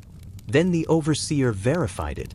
Then the high priest approved it with his personal seal. Finally, a duplicate copy was sent to the central archives. If anything went missing, the paperwork could trace exactly who last touched it. One inscription from the reign of Thutmose III even records an investigation into missing gold rings, the ancient equivalent of a corporate audit. The guilty officials were, predictably, dismissed. The records of their dismissal? Filed immediately. Egypt never missed a chance to document misfortune. The temple economy also functioned as a kind of welfare system. During hard years, the surplus from temple granaries fed local populations. Priests supervised the redistribution of grain during famine and, naturally, logged every transaction. To receive aid, you needed an official grain authorization, stamped and signed by a priest scribe. Without it, no bread for you. It's almost comforting in its predictability. The gods might not always intervene in human suffering, but their clerks definitely did. Of course, the line between divine record-keeping and taxation was blurry. Temples collected offerings and donations, but many of these were effectively taxes, required payments that supported not only the gods but the entire administrative structure around them. When a farmer delivered part of his harvest to the temple, he wasn't just pleasing Ammonius, he was funding the salaries of hundreds of temple workers, singers, gardeners, and guards. In this way, religion and government merged into one massive bureaucratic ecosystem. The gods provided legitimacy, the pharaoh provided authority, and the scribes provided receipts. It wasn't all solemn duty, though. Temple life had its quirks. Some scribes clearly took creative liberties with record-keeping. In one case, temple officials borrowed cattle meant for offerings, then returned them weeks later with vague notes like, "The animals were delayed in pasture." Others inflated donation lists to impress superiors. It's the oldest known form of creative accounting, divine embezzlement, politely disguised as devotion. One papyrus from Deir el-Medina describes a particularly scandalous episode where temple workers stole gold from a shrine and melted it down to buy household goods. The entire investigation was conducted, of course, through written statements and interviews, complete with signatures and cross-references. So even their crimes were neatly filed. The bureaucratic instinct was stronger than greed. By the New Kingdom, temple bureaucracy had reached astonishing complexity. There were departments for everything. The Department of Offerings, the Department of Lands, the Department of Granaries, even the Department of Sacred Linen, which sounds glamorous, but was mostly about washing, folding, and counting garments for divine statues. And every department had scribes. Every scribe had assistants. And every assistant dreamed of one day becoming chief scribe of the Temple of Ammonius, which was basically the CFO of the gods. The temple libraries also stored astronomical and medical records, festival calendars, and ritual manuals, some of which were so confidential they were kept in locked cabinets. Only the highest-ranking scribes could consult them. One can imagine them sitting by lamplight, surrounded by stacks of scrolls, murmuring over old formulas for offerings and star charts, the closest thing Egypt had to secret corporate archives. They guarded not just religion, but data. For the average Egyptian, temple accountants were both a blessing and a burden. They kept society running, ensuring there was food during lean years and structure during chaos. But they also embodied the cold efficiency of the state. There's a quiet irony here. While the priests spoke of gods and eternity, the real power lay in the ink, in the measured strokes of clerks who could turn offerings into obligations and piety into paperwork. Still, there's something oddly serene about it all. The image of a scribe sitting cross-legged in a dim temple office, copying inventory lists while the smell of incense drifts in from the sanctuary, it's both sacred and mundane. In his world, to write was to worship. To record was to sustain life. Every number, every sign, every line of ink was part of the divine order. And maybe that's why Egypt lasted as long as it did. Because even when dynasties changed, floods failed, or invaders came, the temples continued. Their ledgers stayed balanced. Their archives stayed safe. The gods' accountants never stopped writing. In a sense, Egypt's religion outlived Egypt itself. When the last pharaoh fell and the old language faded, the temples still held their records, silent proof that divine bureaucracy had once ruled the world. And in those endless lists of grain, cattle, linen, and perfume, you can almost feel the hum of eternity, the sound of a civilization that believed, above all else, that order must be written down. Chapter 10. The bureaucrats behind the throne, viziers, paperwork, and the art of saying yes to everything. Let's glide now into the high offices of power, not the throne room, where gold gleams and courtiers bow, but the quiet chamber just behind it, the one filled with scrolls, ledgers, and slightly overworked men in fine linen. Because, as every civilization eventually learns, no ruler, no matter how divine, can manage without a good bureaucrat. And in ancient Egypt, that bureaucrat was the vizier. If the pharaoh was a god-king, the vizier was his earthly hard drive. He remembered everything, organized everything, and ensured that every divine command was properly filed, stamped, and implemented. You could think of him as the prime minister, the chief justice, the minister of agriculture, and the head of HR all at once, but with worse lighting and more papyrus. The Egyptian word for vizier was tiedi, which roughly meant he who carries out the orders. And that's exactly what he did. The pharaoh may have spoken with the authority of Ra, but it was the vizier who turned those words into administrative reality. His office handled taxation, irrigation, law, labor, construction, record-keeping, diplomacy, and temple management. He oversaw scribes, judges, surveyors, grain collectors, and police. If anything in Egypt moved, grew, or breathed within the state system, the vizier probably had a form for it. Each vizier had his own staff of scribes, known as the men of the vizier's office. Their headquarters were often located near the royal palace or temple complex, a maze of corridors lined with writing rooms and archives. Every morning, reports flowed in from every corner of Egypt: harvest counts from the Delta, construction progress from Thebes, letters from foreign vassals, and complaints from villagers about tax collectors who had accidentally doubled their quotas. The vizier's scribes read, sorted, summarized, and compiled these into digestible summaries for their boss, a kind of daily national dashboard carved in ink instead of code. It was the Bronze Age equivalent of email overflow. The vizier himself was chosen with great care. Pharaohs usually picked from the highest-ranking nobles or their own family. Some dynasties even kept the post hereditary, a line of bureaucrats serving kings the way other families bred priests or generals. It wasn't exactly glamorous, but it was powerful. A famous saying from the New Kingdom described the vizier as the ears and eyes of the pharaoh, which, when you think about it, is both flattering and mildly terrifying. One of the best-known viziers was Rekhmire, who served under Thutmose III and Amenhotep II. His tomb in Thebes is basically the world's first managerial handbook, its walls covered with scenes showing every aspect of his job. We see him receiving foreign tribute, inspecting builders, hearing lawsuits, and reading endless reports. Beside him, inscriptions explain the ethical code of the vizier's office. Do not favor the great more than the humble. Do not turn away a petitioner. Be impartial in judgment. Do not delay the scribe who brings a report. It's bureaucratic wisdom carved into stone, ancient Egypt's version of a workplace poster reading integrity. It's what we do. Rekhmire's tomb also includes a full list of his administrative responsibilities, each more exhausting than the last. Receive all reports from the overseers of public works. Supervise temple and palace treasuries.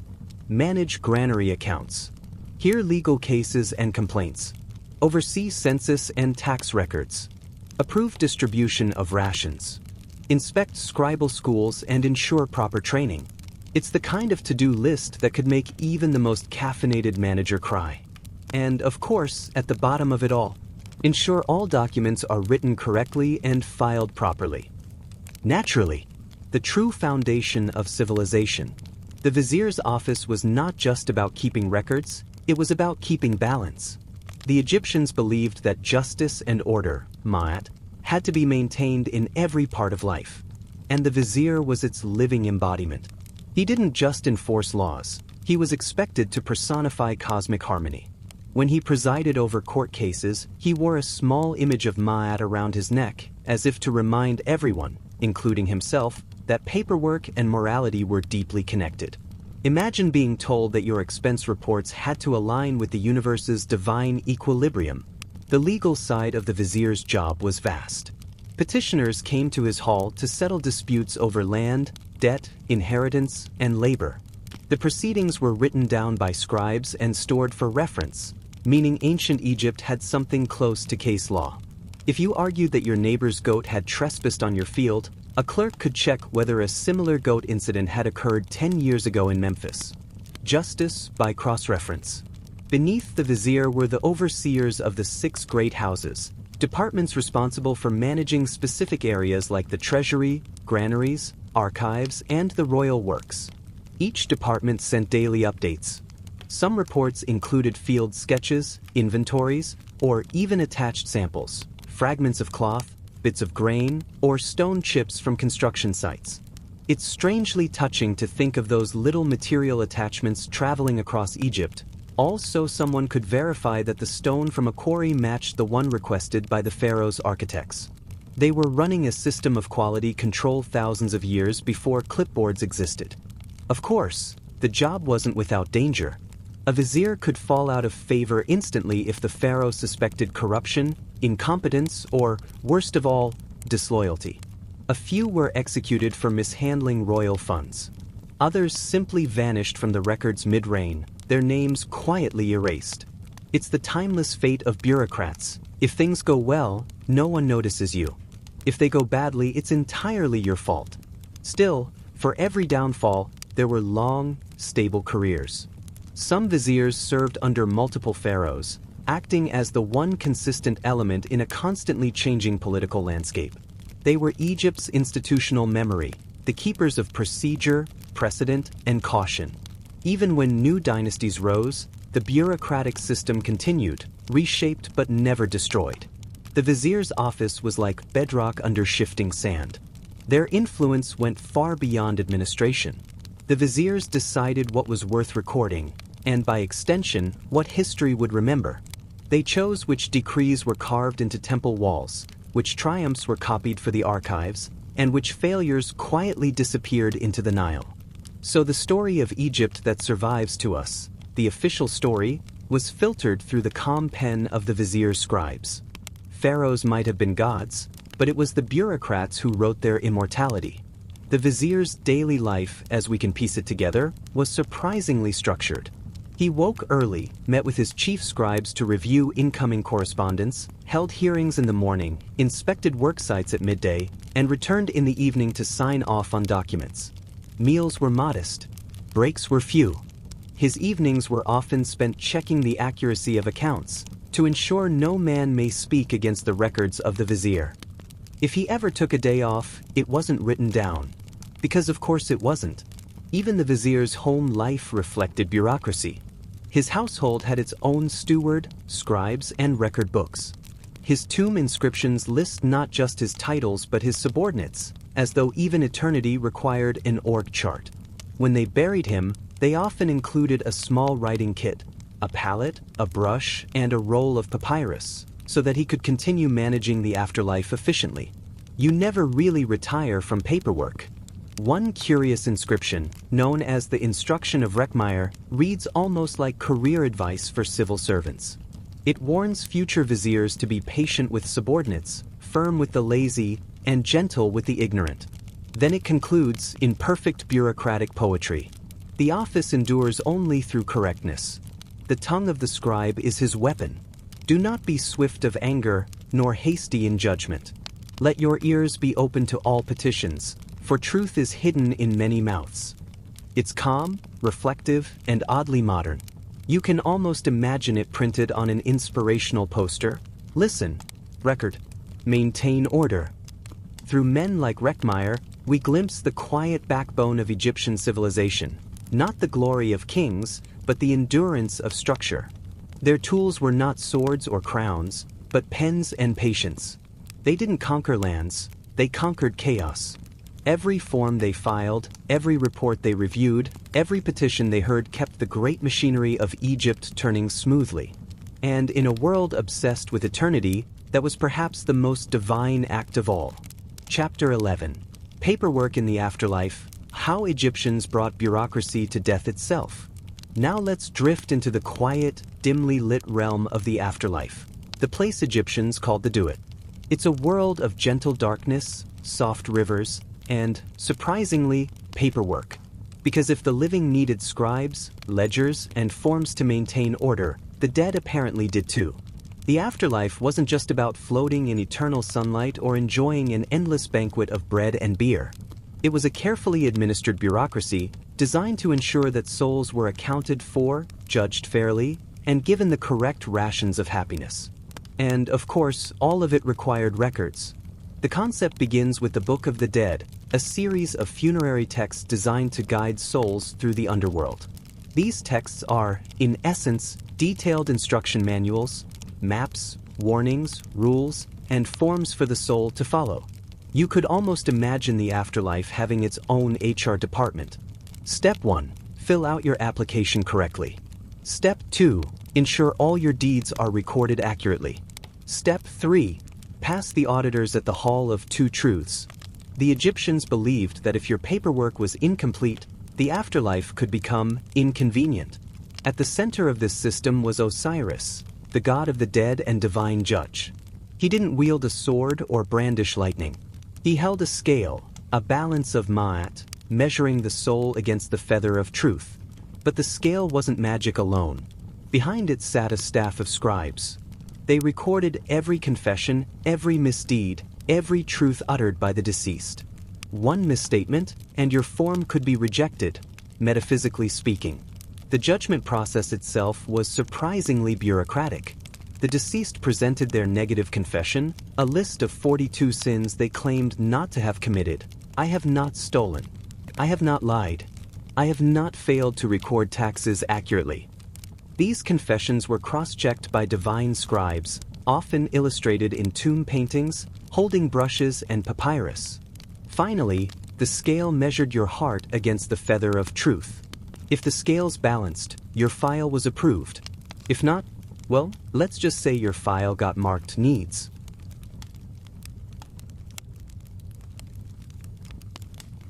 Review in the harshest way imaginable. The point being, even in death, paperwork ruled all. The Egyptians didn't stop at auditing individual souls. Entire funerary economies existed, all tied to record keeping. The tombs themselves were repositories of information. Tomb walls were covered with hieroglyphs listing offerings to be provided regularly, spells to be recited on schedule, priests and scribes assigned to maintain the cult of the deceased, goods to be delivered from local granaries, bread, beer, incense, cloth. It's basically a posthumous supply chain, orchestrated by living clerks who ensured that the dead continued to be served according to the documentation left behind. Even funerary goods were treated with bureaucratic precision. Pottery, jewelry, furniture, and food offerings were labeled, inventoried, and arranged according to strict ritual guidelines. Each item had a designated recipient, the deceased, their ka, spirit, or a specific god acting on their behalf. It's the ancient version of a corporate distribution center, staffed by ghosts and scribes in eternal duty. The temples also played a critical role in this afterlife administration. Priests acted as clerks for the dead, performing rituals and maintaining inventories for centuries. They recorded which offerings had been delivered, which had spoiled, and which gods had been satisfied. Failure to maintain accurate records wasn't just embarrassing, it was a cosmic breach of order. A misfiled loaf of bread could disrupt the balance of Ma'at. A missed candle offering could anger a god. In other words, office mistakes could have eternal consequences. Even in the afterlife, there were career tracks. The Book of the Dead includes spells that instruct the deceased to claim specific titles and roles in the do-it. They were encouraged to prove their competence, to show that they could manage estates, supervise offerings, and maintain order among other spirits. It's essentially a resume for eternity. And like any good resume, it was designed to impress the auditors, justify privileges, and secure continued prosperity. Some tombs contain meticulous lists of servants and officials, documenting who would serve the deceased in the next world. These were real positions, often tied to earthly employees whose duties extended beyond death. One can imagine a clerk, 3,000 years ago, noting in his ledger, assign 3 men to tend the grain fields of deceased scribe Amunhotep, deliver daily offerings, record any discrepancies. It's both haunting and comfortingly familiar. Bureaucracy never truly dies. The Egyptians even applied quality control to the afterlife. Spell 125 of the Book of the Dead outlines precise requirements for the judgment hall, the scale, and the scribes. It emphasizes accuracy, attention to detail, and adherence to procedures. Deviate and you risked failing the audit. The moral is clear. The afterlife was another office with deadlines, compliance requirements, and a chain of command. Interestingly, this bureaucratic afterlife mirrors the living world in tone and style. The scribes in tomb paintings look identical to those in administrative offices, cross-legged, ink palette in hand, recording everything. It's a deliberate continuity. The Egyptians believed that eternal order mirrored earthly order. If a pharaoh's palace ran smoothly, so would his palace in the afterlife.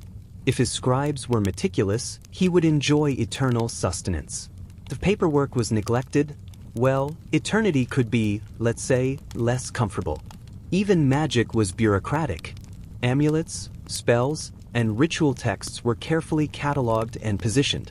Each charm had a purpose, a designated recipient, often the Ka or Ba, and a schedule for activation. Priests checked these items regularly, maintaining the cosmic office with calm efficiency. The afterlife was a vast network of checks and balances, celestial HR and accounting rolled into one. Some tomb inscriptions explicitly acknowledge this dependence on record keeping. One noble writes, "May the scribes of the afterlife record my deeds honestly. May they count my offerings accurately. May no error in their accounting bring misfortune to me or my household." It's both humble and oddly corporate. Eternal survival depends on proper documentation. And so, the lesson is clear. For the ancient Egyptians, bureaucracy was eternal. The same systems that managed floods, fields, granaries, taxes, and temples were mirrored in the do-it.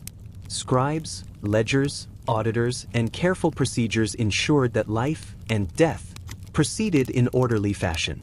It's a strangely comforting thought. If you ever feared paperwork, remember, the Egyptians believed that good filing practices could secure your soul for eternity. The afterlife was just another office, ink-stained and orderly, where clerks held cosmic authority and every task had a deadline. And of course, the ultimate approval still rested with a scale, a feather, and a very patient scribe recording everything. Chapter 12. From Scribes to Office Jobs, Egypt's Enduring Legacy. Now let's slowly surface from the quiet, shadowy bureaucracy of the afterlife and return to the living world, where the rhythms of paperwork and record-keeping shaped more than just Egypt. They laid the foundation for offices as we know them today. It's easy to imagine ancient scribes hunched over papyrus in temple offices or riverfront chambers, thinking only about taxes, floods, and divine accounting.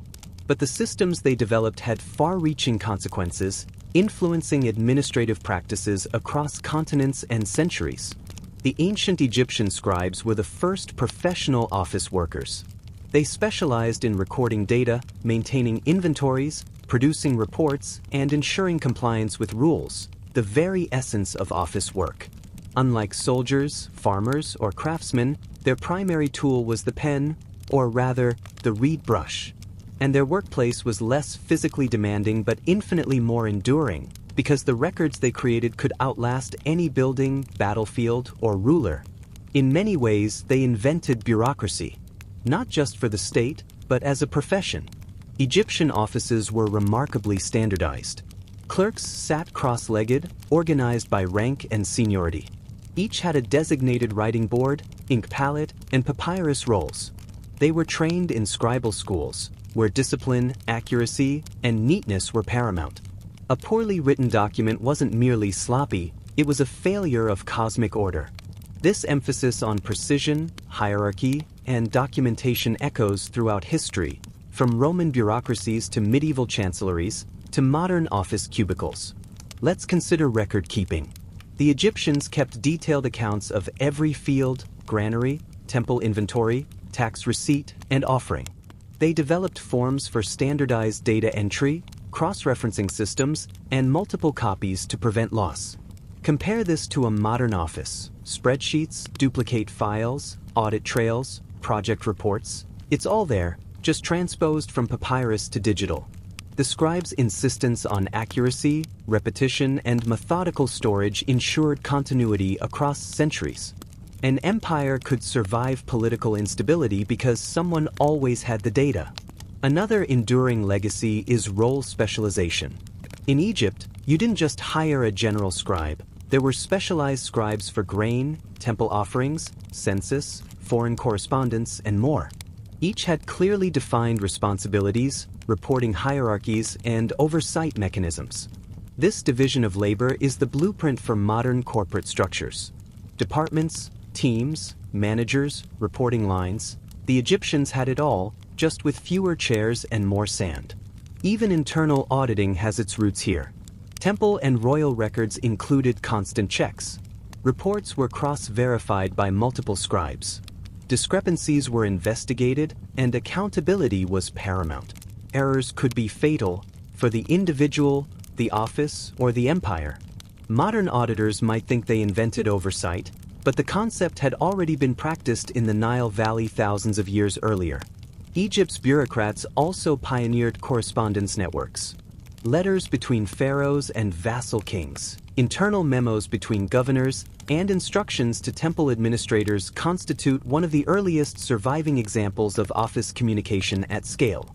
The Amarna letters, discussed in previous chapters, illustrate a system surprisingly reminiscent of a modern corporate email chain: requests, confirmations, complaints, and follow-ups, all routed through trusted messengers. It's just slower, clay-based, and occasionally a little dusty. Another critical innovation was data longevity. Papyrus, clay tablets, inscriptions, and tomb records were designed to endure. In contrast, many contemporary civilizations relied on perishable materials, which meant administrative continuity was fragile. Egyptians understood that written documentation was not ephemeral. It was the backbone of governance, temple administration, and even afterlife management. In other words, they built an office culture that thought in millennia rather than fiscal quarters. Consider the ritual of repetition. A clerk would copy official documents multiple times, one for local office, one for regional archives, and one for central authority. This redundancy minimized mistakes, allowed for verification, and ensured compliance. Modern office practices, such as creating backups, filing multiple copies, or circulating memos for approval, follow the same principle. The Nile scribes were early champions of workflow management. The connection between bureaucracy and survival is another enduring insight. In Egypt, accurate record-keeping determined whether grain was distributed efficiently, whether the pharaoh knew about uprisings, and whether offerings sustained the god's favor.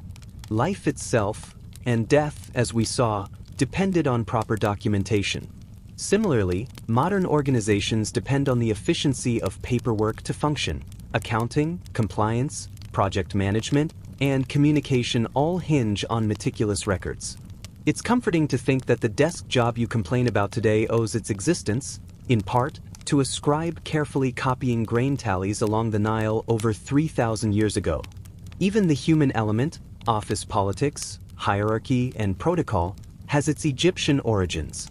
Scribes navigated complex chains of command, defended their accuracy in the face of scrutiny, and ensured that petitions and memos reached the correct person.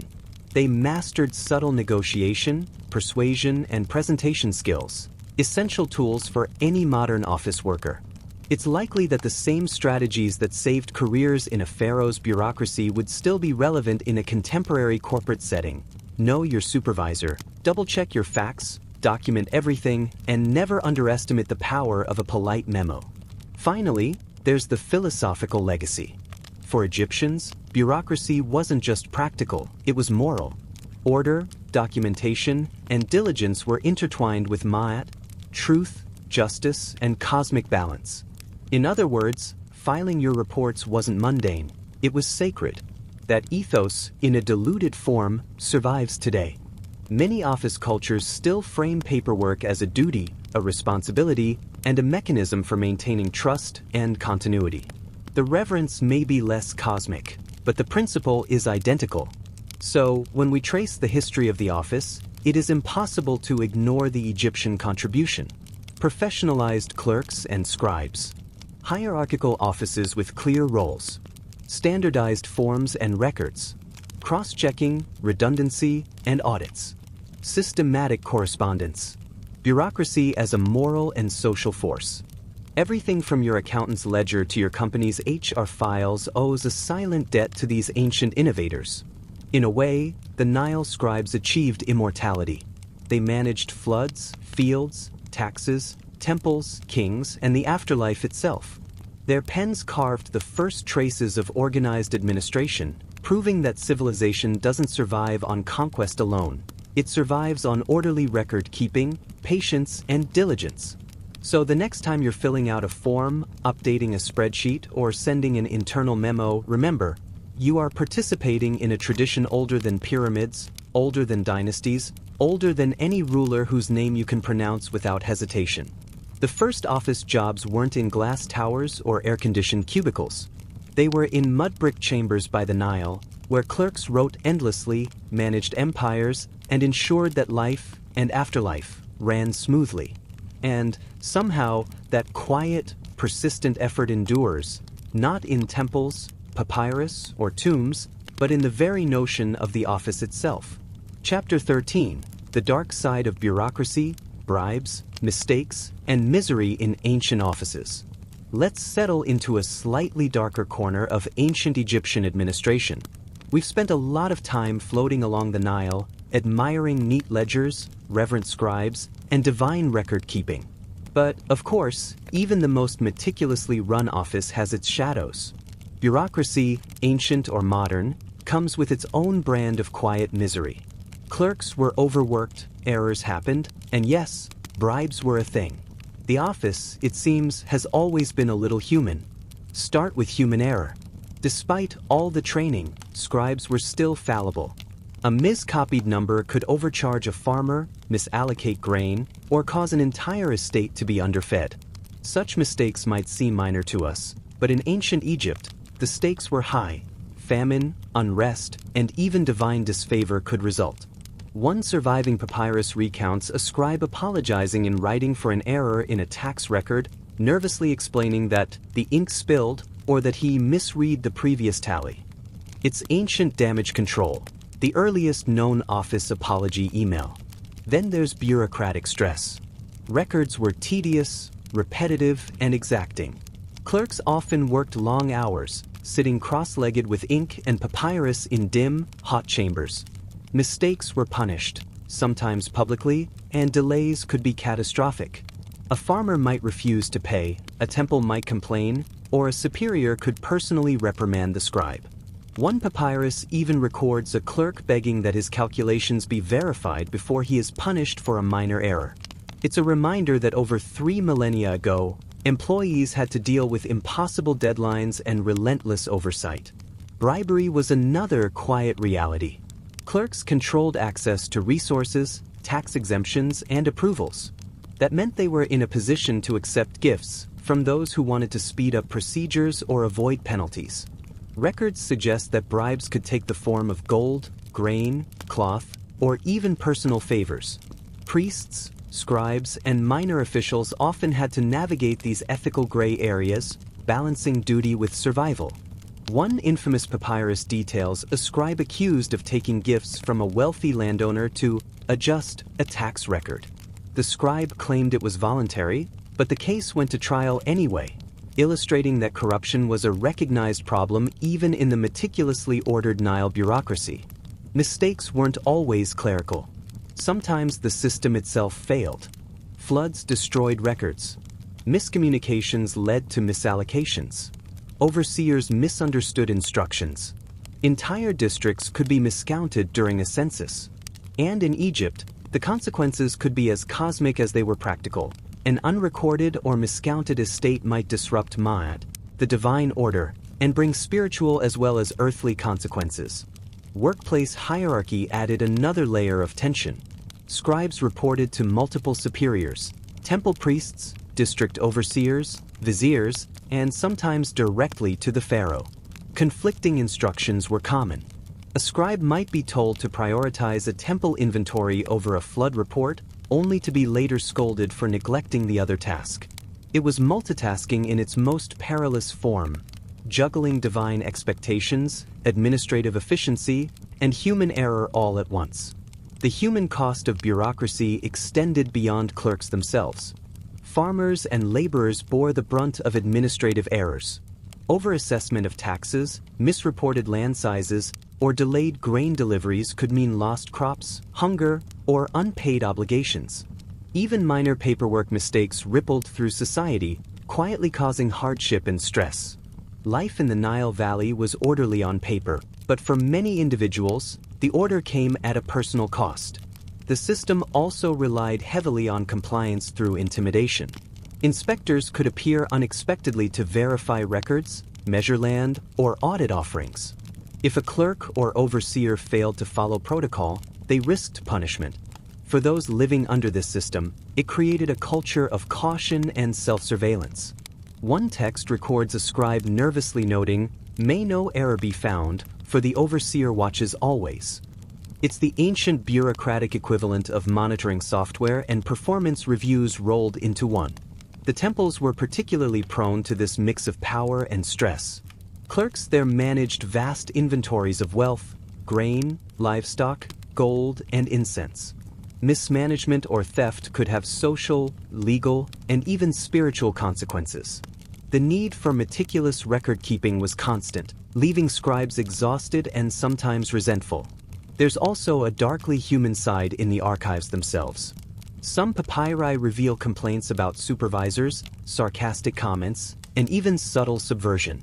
It seems that even in ancient Egypt, a little passive-aggressive note-taking existed. One record humorously describes a scribe noting that a supervisor likes to write orders that contradict reality. A small rebellion in ink, the earliest memos of office discontent. Finally, there were consequences for failure that were far more serious than modern reprimands. A major miscalculation could lead to reassignment, demotion, or even corporal punishment. The weight of responsibility for food, wealth, and divine favor rested on the shoulders of those tasked with documenting it. This combination of monotony, high stakes, and hierarchical pressure mirrors aspects of the modern office environment, though thankfully, without the threat of execution for a misfiled report. And yet, despite the risk and tedium, bureaucracy endured. Clerks continued to record, inspect, audit, and file. Errors were corrected, bribes investigated, and systems refined. The human element, with all its frailty, cunning, and occasional humor, became part of the structure itself. This persistence is the real legacy of Egyptian bureaucracy. Not the perfection, not the divine alignment, but the ability to survive human imperfection while maintaining societal order. Even minor tools mattered. Knives for sharpening reeds, rulers for straight lines, weights to hold papyrus in place, and ink pots to prevent spills, all contributed to efficiency and accuracy. Errors weren't just theoretical. A spilled pot of ink could ruin an entire record, requiring a scribe to start over. In modern terms, it's the precursor to Ctrl+Z, except without the luxury of undo. Interestingly, Egyptian scribes also used correction techniques. If a mistake was made, they could scrape off the ink gently or write an annotation above the error. These corrections were formalized. Sloppy attempts could be criticized by superiors, so care and patience were mandatory. It's another parallel to modern office life. Minor errors corrected delicately to preserve professional credibility. Scribes also needed tools for measurement and auditing. Rulers, strings, and weights helped them measure land, calculate taxes, and verify temple inventories. A clerk's skill wasn't just in writing, it extended to arithmetic, geometry, and record validation. Today's office might replace strings with spreadsheets and scales with calculators, but the principle is identical. Accurate measurement underpins good administration. For field work, scribes carried portable kits. Small bundles of papyrus, ink, reeds, and even measuring instruments allowed them to travel to farms, granaries, and quarries. Record-keeping wasn't confined to an office. It was mobile, practical, and indispensable. We might think of it as the ancient Egyptian equivalent of a laptop bag or briefcase. Interestingly, these tools weren't purely functional. Some palettes, brushes, and containers were ornately decorated, reflecting the scribe's status and pride in their craft. Bureaucracy wasn't just about efficiency, it had a certain artistry, a tactile elegance that combined utility with prestige. In short, the office tools of the Nile were carefully designed to support precision, efficiency, and durability. Reed brushes for writing, black and red ink for structure and emphasis, papyrus for durable recording, scrolls and archives for storage, palettes, knives, and rulers for accuracy, portable kits for fieldwork. Together, they enabled the first true professional offices, long before paper clips, pens, or typewriters existed. And the modern lesson? It's simple. Even the most sophisticated system depends on the right tools, used skillfully. A competent scribe with poor materials could fail. A novice with excellent equipment could still manage, but only just. The Egyptian office teaches us that success is not just about skill, but about skill combined with thoughtful, durable, and well-designed tools. In other words, when you complain about pens that run out of ink, keyboards that stick, or files that won't open, remember the scribes of the Nile. They handled reed brushes, sun-bleached papyrus, and ink that dried irregularly, and they kept empires running smoothly. There's comfort in that continuity. The right tools, steady hands, and patient effort have always mattered, and will always matter, whether by the Nile or in your modern office cubicle. Chapter 17. Apprentices, Mentors, and Office Culture, Training the Scribes. Let's ease into the social side of the Nile office. The scribes weren't just isolated clerks hunched over papyrus. They were part of a culture, a system of mentorship, apprenticeship, and office etiquette that ensured knowledge, skill, and standards were preserved across generations. In other words, they had their own ancient office culture, centuries before water coolers or coffee breaks. Training began early and intensively. Young boys, often from elite or educated families, were selected to attend scribal schools. These schools weren't casual learning spaces. They were rigorous, disciplined environments where writing, arithmetic, law, and administrative procedures were drilled endlessly. Mistakes weren't just frowned upon, they were a mark of inadequacy. The process was repetitive, patient, and meticulous. Students would copy texts repeatedly, first simple exercises, then actual administrative documents. Over time, they developed the dexterity and precision necessary for official work. It's reminiscent of modern internships or vocational training, except with more ink-stained fingers and fewer coffee runs. Mentorship was central to skill development. Experienced scribes supervised apprentices closely, correcting strokes, verifying calculations, and teaching the subtle art of bureaucratic communication. Mentors passed down not just technical skill, but office culture, how to interact with superiors, how to handle errors gracefully, how to maintain archives, and even how to navigate political sensitivities within the administration. It was socialization as much as education, a way to instill patience, diligence, and loyalty. There were also social hierarchies within the scribal offices. Junior clerks reported to senior scribes, who reported to overseers, who in turn reported to higher officials or viziers. Respect for rank was essential. A junior scribe making a suggestion out of turn risked censure. Conversely, demonstrating competence and decorum could accelerate promotion.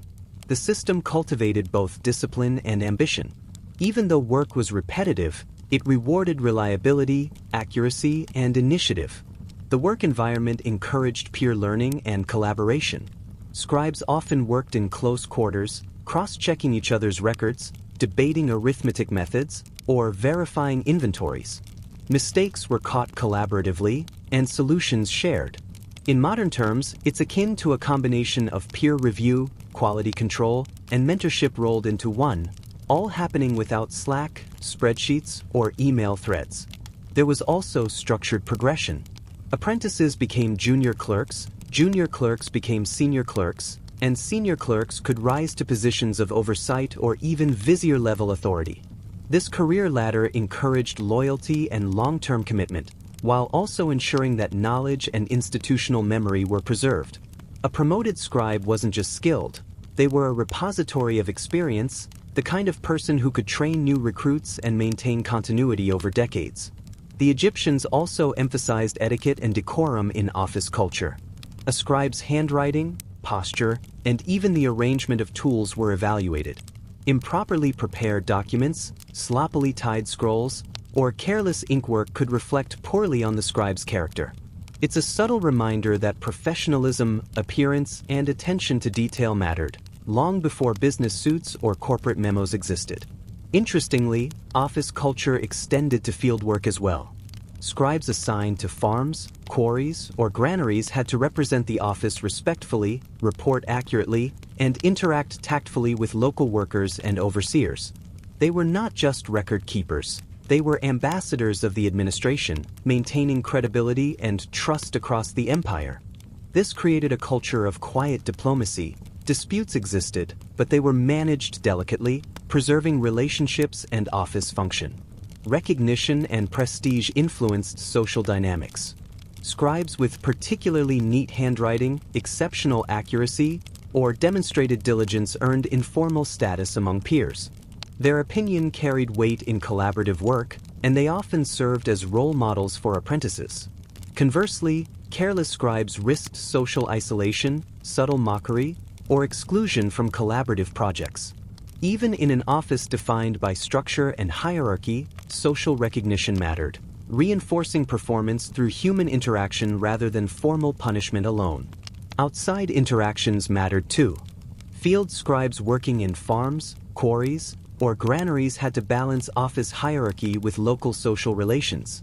They relied on diplomacy, tact, and credibility to perform their duties effectively.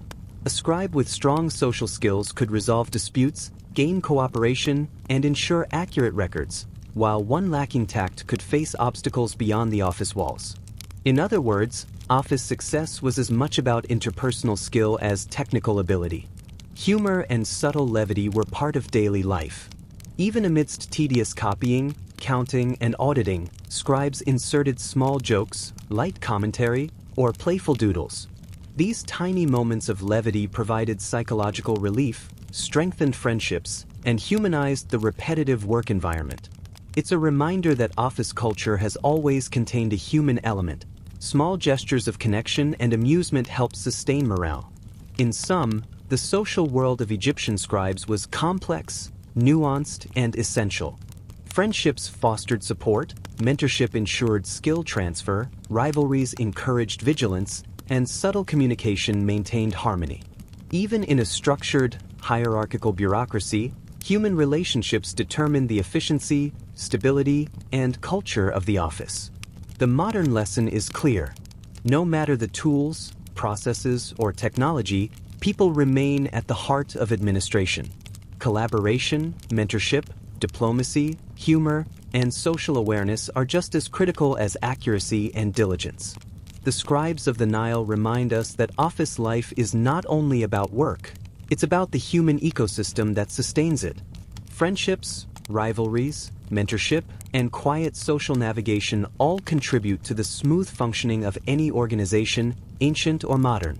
Even in the hushed chambers of a 3,000-year-old bureaucratic office, we can recognize familiar patterns: teamwork, subtle competition, guidance, and camaraderie.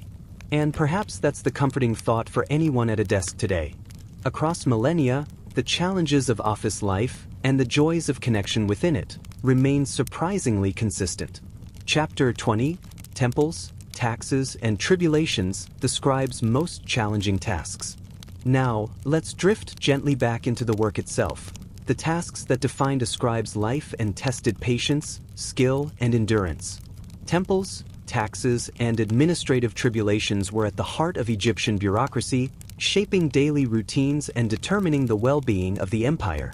These responsibilities were often tedious, exacting, and high-stakes, but they also reveal the quiet genius of Nile administration. Temple records demanded meticulous attention. Scribes were responsible for documenting offerings, inventories, and ceremonial obligations. Each temple contained grain, livestock, precious metals, incense, and other ritual goods, all carefully recorded to ensure proper distribution and ritual compliance. Errors in temple records could create religious and social problems. Missing grain might upset a deity, miscounted livestock could disrupt ceremonial feasts.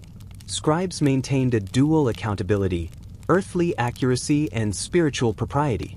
Imagine spending long hours counting items for a festival 3 months away, ensuring that each measure and offering matched prescribed quantities. It was repetitive, slow, and mentally demanding, yet essential to uphold Ma'at, the cosmic order. Taxation was another major responsibility. Egyptian scribes calculated taxes based on land size, crop yield, and labor obligations. This required not only arithmetic precision but also detailed knowledge of local conditions, seasonal fluctuations, and population data. A miscalculation could underfund a province, overburden a farmer, or create disputes with local authorities.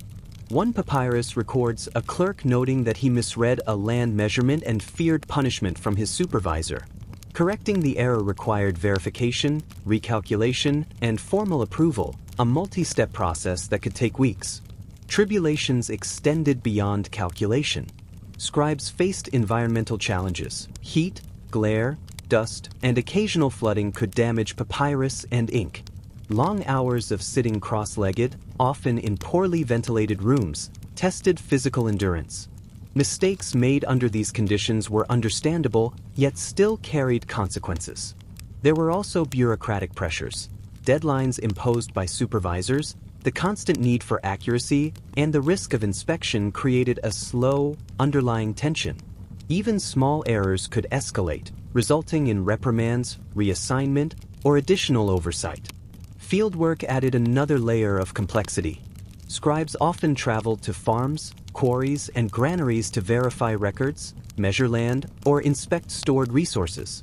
They had to interact diplomatically with local workers, navigate logistical challenges, and ensure accuracy in unfamiliar settings.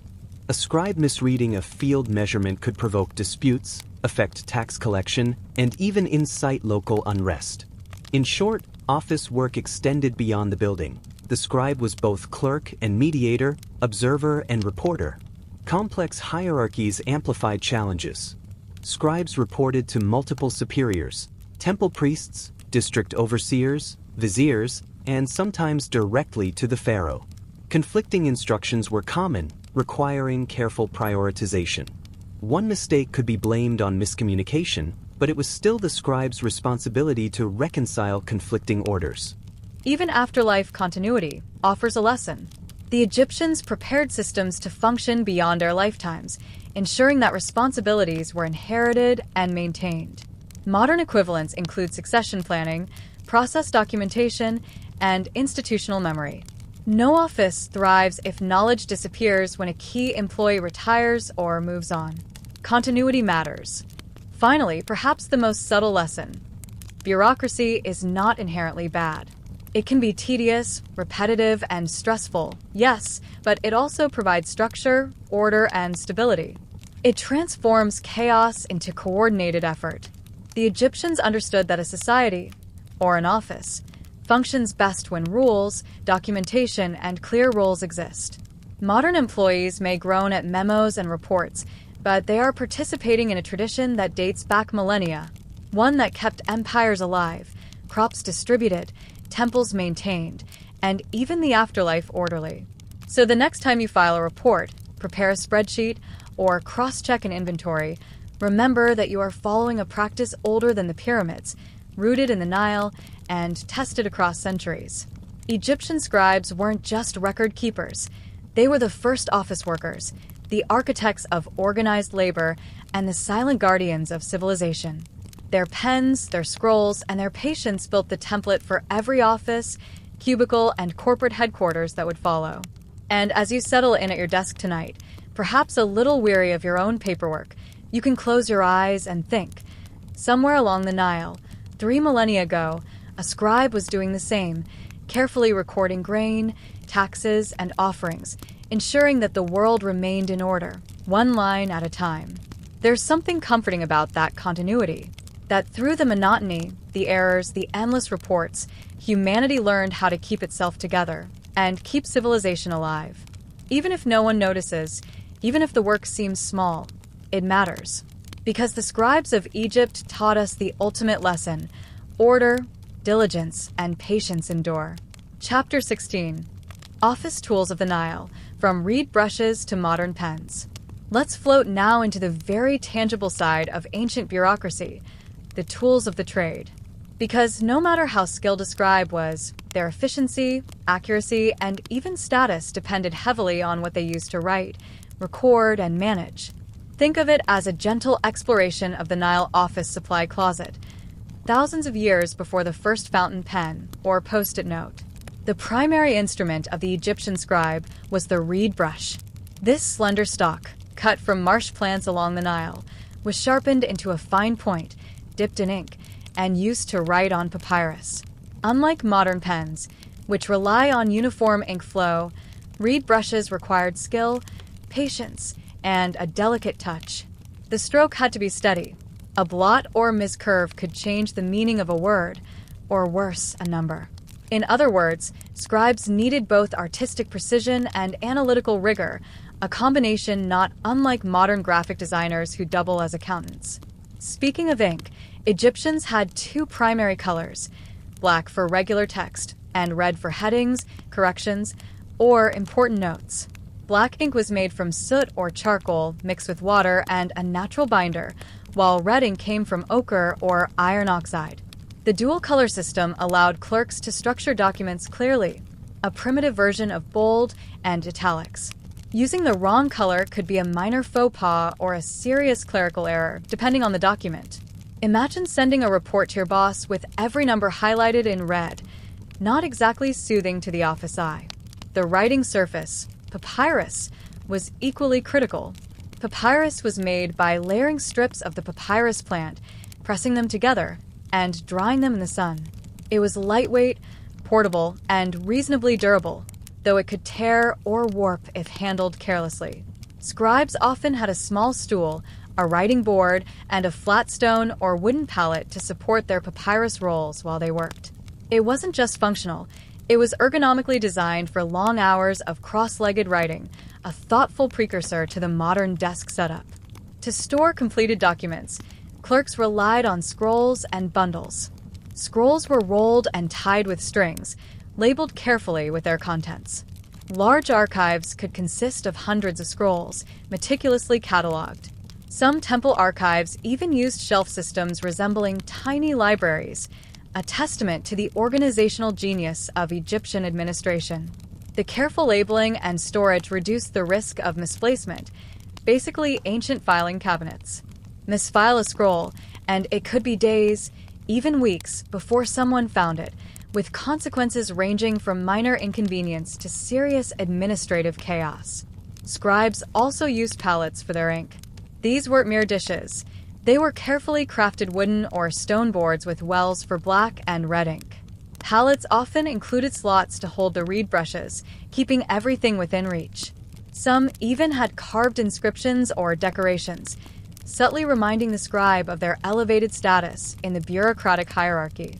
In a way, the palette was both tool and desk ornament, the first office accessory.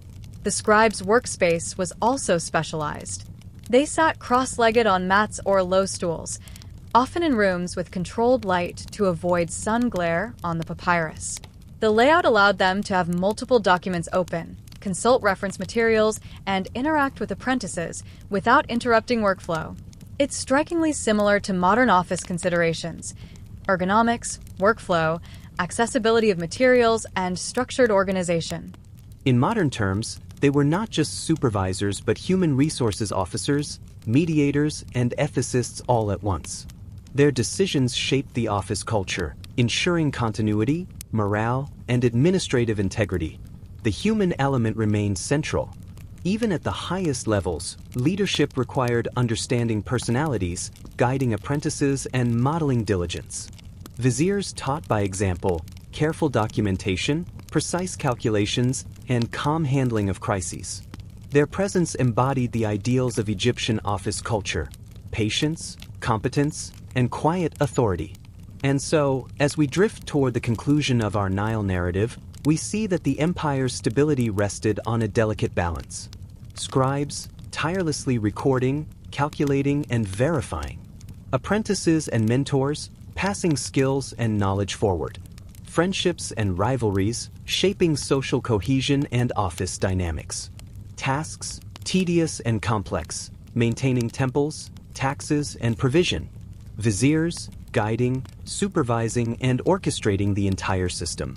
Together, they created a bureaucracy that was meticulous, resilient, and enduring. The legacy of these ancient offices extends far beyond the Nile. Roman administrators, medieval clerks, and modern office workers all inherit principles first codified by Egyptian scribes and viziers. Precision matters. Training and mentorship are essential. Human relationships shape efficiency. Mistakes are inevitable, but systems can absorb them. Patience, diligence, and documentation preserve order. And so, as we close this long, quiet exploration of the Nile office, we can picture the scribes and viziers one last time. reeds in hand, scrolls neatly arranged, sunlight streaming through temple windows, cross-checking inventories, balancing ledgers, maintaining the rhythm of administration. Their world was slow, precise, and disciplined, and in its monotony, it was beautiful. A civilization ran on patience, order, and human diligence, one careful stroke at a time. For anyone at a desk today, there is comfort in continuity. Across 3,000 years, across rivers and deserts, the principles of organized labor, mentorship, accountability, and resilience endure. The scribes and viziers of the Nile whisper a timeless truth: careful work, quietly performed, sustains the world. And with that gentle reflection, we let the reeds rest, the scrolls remain closed, and the Nile office fades softly into history. Case studies from the archives are particularly revealing. One document details a scribe misrecording land measurements, leading to disputes among farmers and temple officials. The resolution required negotiation, recalculation, and additional oversight, a multi-step disaster recovery plan in papyrus form. Another recounts a clerical error in temple offerings that nearly offended the gods, at least according to the worried annotations in the margins. Corrective action involved recounting, adjusting allocations, and ceremonial rectification. Even divine displeasure was subject to administrative troubleshooting. The human response to error is also notable. Scribes didn't always panic. Some annotated mistakes calmly, others implemented checks to prevent recurrence. They documented the error, took responsibility, and proposed solutions. It's surprisingly similar to modern practices in quality assurance, audit, and risk management. The Egyptian approach blends accountability with problem-solving, demonstrating a maturity in office culture that persists today. Finally, the broader lesson emerges. Mistakes are inevitable. Even the most disciplined clerks, using the best tools in a structured office, will err. What matters is how errors are handled: documentation, correction, oversight, and adaptation. Ancient Egyptian bureaucracy thrived because it anticipated human imperfection and built resilient systems. In essence, the scribes of the Nile mastered not just writing and arithmetic, but error management. Their mistakes, carefully recorded and addressed, shaped office procedures, influenced training programs, and ensured continuity of administration. They remind modern workers that diligence is important, yes, but so is flexibility, problem-solving, and patience when the unexpected inevitably arises. Even in a civilization as orderly as ancient Egypt, office disasters happened. And yet, the system endured. The scribe's experience teaches us that bureaucracy is not about perfection. It is about resilience, adaptation, and the quiet persistence of record-keeping. Errors are not failures. They are opportunities to refine, improve, and strengthen the systems that sustain society. And perhaps that is the most enduring lesson from the Nile, that even in mistakes, there is wisdom, order, and progress. Chapter 19: The Social Lives of Scribes, Friendships, Rivalries, and Office Dynamics. Now, let's drift gently from ink and papyrus into the quieter, human side of the ancient Egyptian office, the social world of scribes. Because even in the most orderly bureaucracies, people have personalities, relationships, and occasional conflicts. In the Nile offices, friendships, rivalries, mentorship, and subtle politics all played a role in daily life, shaping not only the work environment but the efficiency and stability of administration itself. Friendships were essential. Scribes often worked in close quarters, cross-legged on mats, sharing ink, papyrus, and reference materials. Over time, bonds formed naturally. Friends supported each other with proofreading, advice on calculations, and guidance on handling difficult supervisors. They exchanged informal notes, jotted comments in margins, and occasionally added humorous doodles or witty remarks on copied documents, the ancient equivalent of passing a sticky note in the cubicle. These friendships were more than casual companionship. They were functional alliances, helping scribes navigate the pressures and monotony of office life. Rivalries were inevitable. With promotions, prestige, and responsibilities at stake, tensions arose. A scribe who consistently demonstrated skill and reliability might attract envy from peers. Mistakes, intentional or otherwise, could become opportunities for rivals to curry favor with superiors or subtly undermine competitors. One papyrus hints at subtle sabotage, a clerk deliberately misrecording a number to expose another's oversight. The scribal office, in its quiet way, was a theater of human ambition, subtly enacted in ink strokes rather than dramatic confrontations. Mentorship shaped social hierarchy. The relationship between senior scribes and apprentices was not purely instructional, it was deeply social. Mentors often guided protégés in both technical and interpersonal matters. They taught office etiquette, how to interact with supervisors, and how to navigate the subtleties of administrative politics. In essence, mentorship reinforced office culture while fostering personal bonds. The scribe learned not just how to write, calculate, and file, but how to survive socially in the bureaucratic ecosystem. Collaboration and peer support were necessary for success. Many tasks required coordination, cross-checking inventories, verifying tax records, or conducting censuses. Scribes developed informal systems to divide labor, consult each other, and ensure accuracy.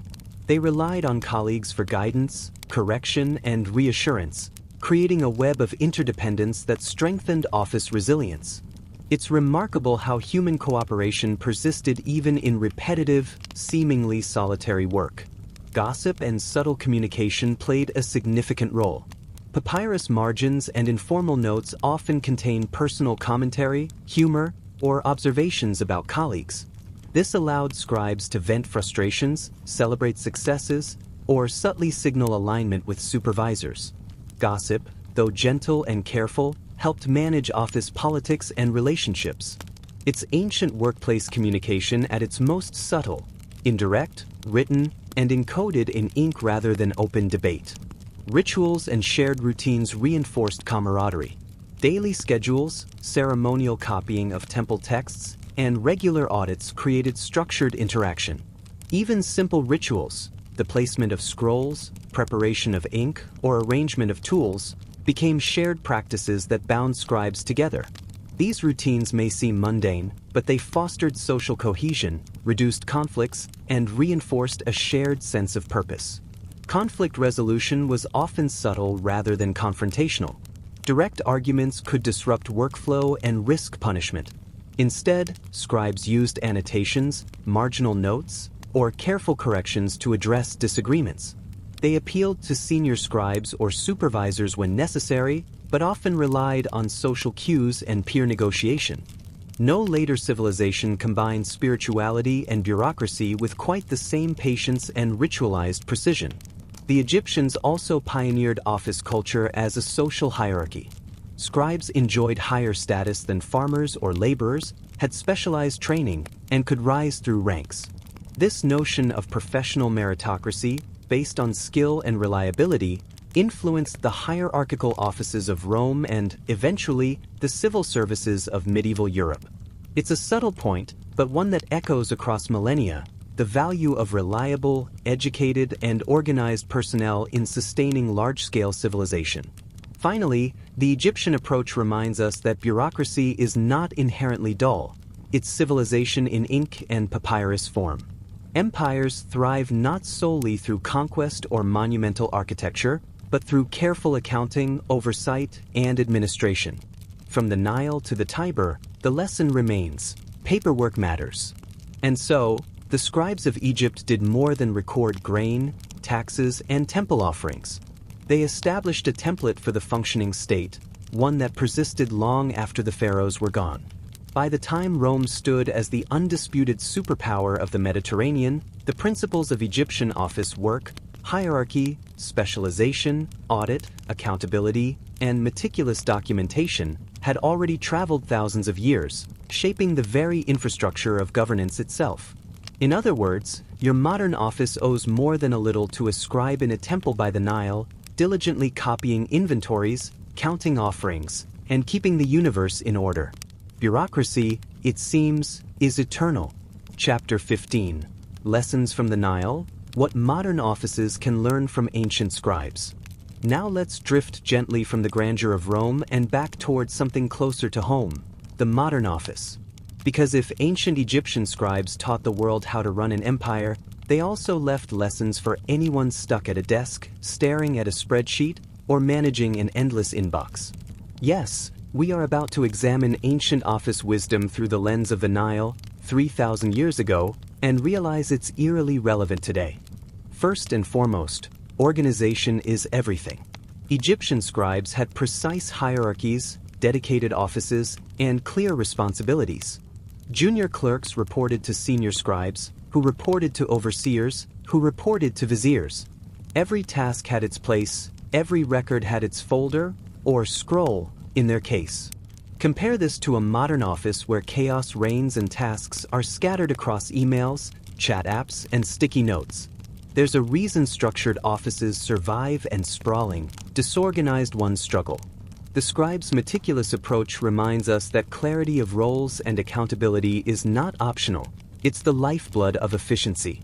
Second, redundancy isn't wasteful, it's insurance.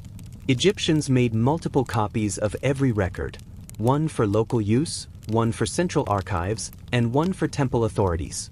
Mistakes were cross-checked, discrepancies resolved, and nothing was left to chance. Modern parallels abound: backups, version control, audit trails, and even simple email copies are modern extensions of this principle. A well-documented system survives human error, just as papyrus copies protected Egypt from famine, misallocation, and administrative collapse.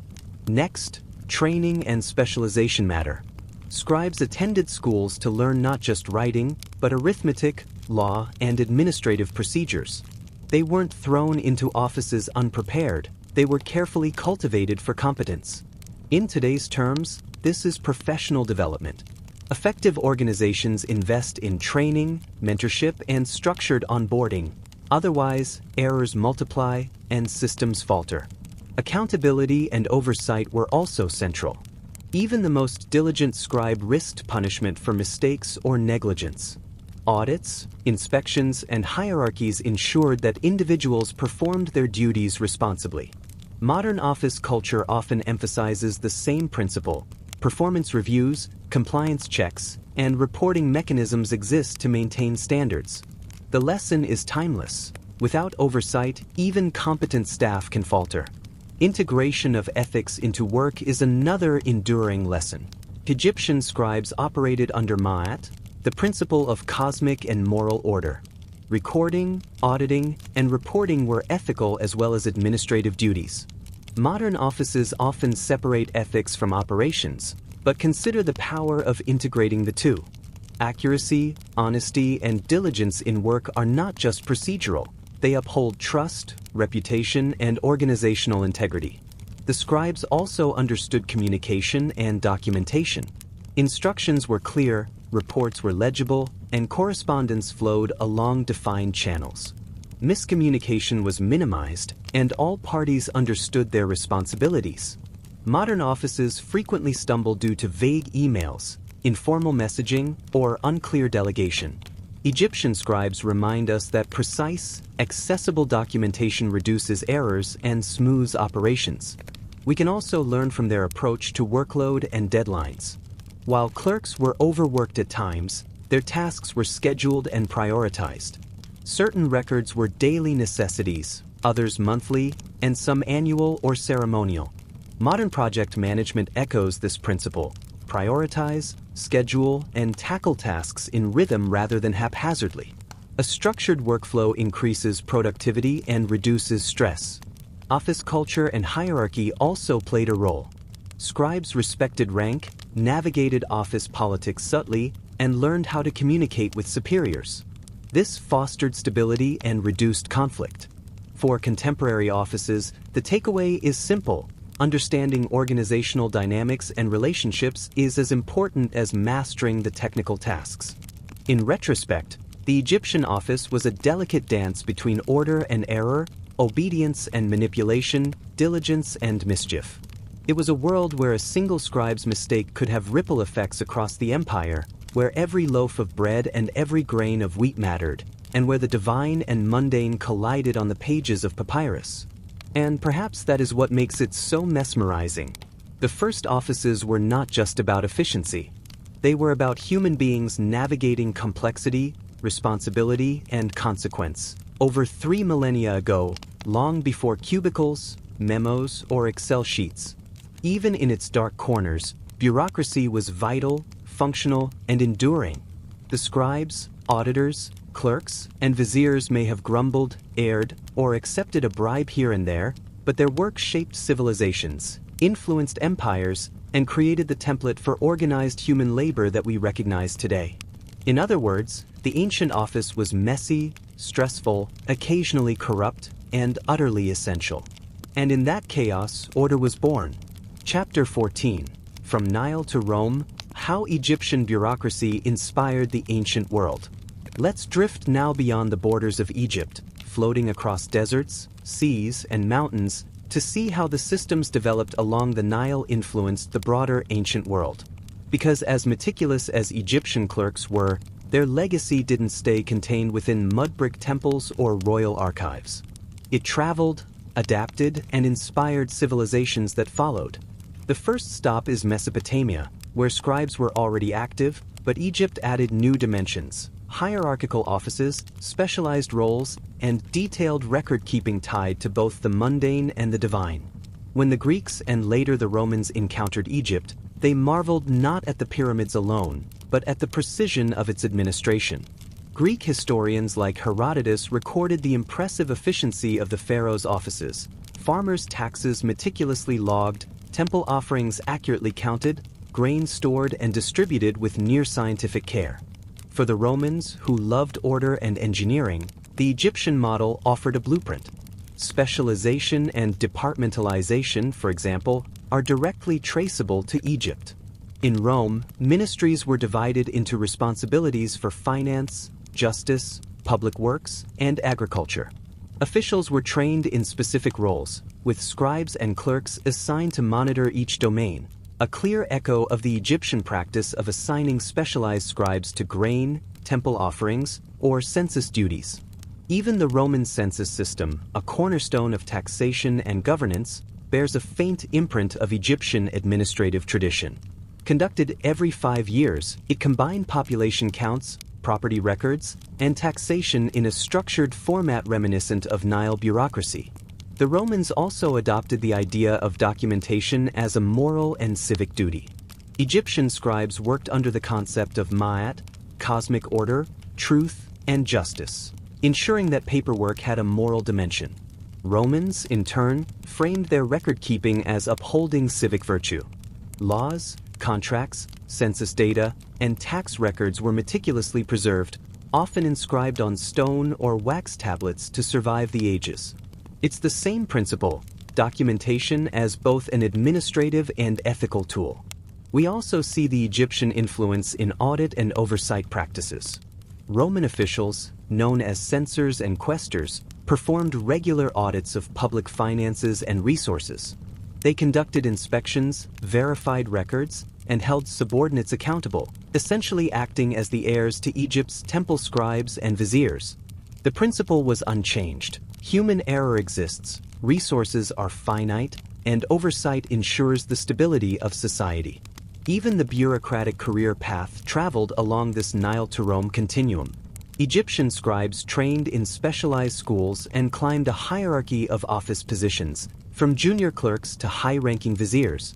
Similarly, Roman administrators moved through cursus honorum, the sequential offices of increasing responsibility, often requiring meticulous record-keeping and performance in each role. Ancient office culture, it seems, was less about titles and more about proven competence in handling documentation, reports, and audits. Perhaps most surprisingly, the Egyptian insistence on long-term record preservation influenced the Roman archival system. Roman archives, such as the tabularium in the Forum, stored public documents, treaties, legal proceedings, and financial accounts. Officials knew that proper storage and redundancy were critical for governance, a principle perfected by Egyptian scribes who stored records in temples and administrative centers for centuries. The logic is consistent. Information longevity ensures political stability, administrative efficiency, and legal accountability. We can also trace this legacy to accountability and compliance mechanisms. In Egypt, clerks could be punished for errors, embezzlement, or negligence. Their vigilance maintained the flow of resources and upheld law. Romans inherited similar practices. Provincial governors, quaestors, and auditors were held accountable for mismanagement.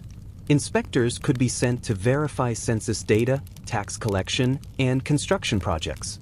The notion that administrative responsibility requires oversight is a direct conceptual descendant of Egyptian practice.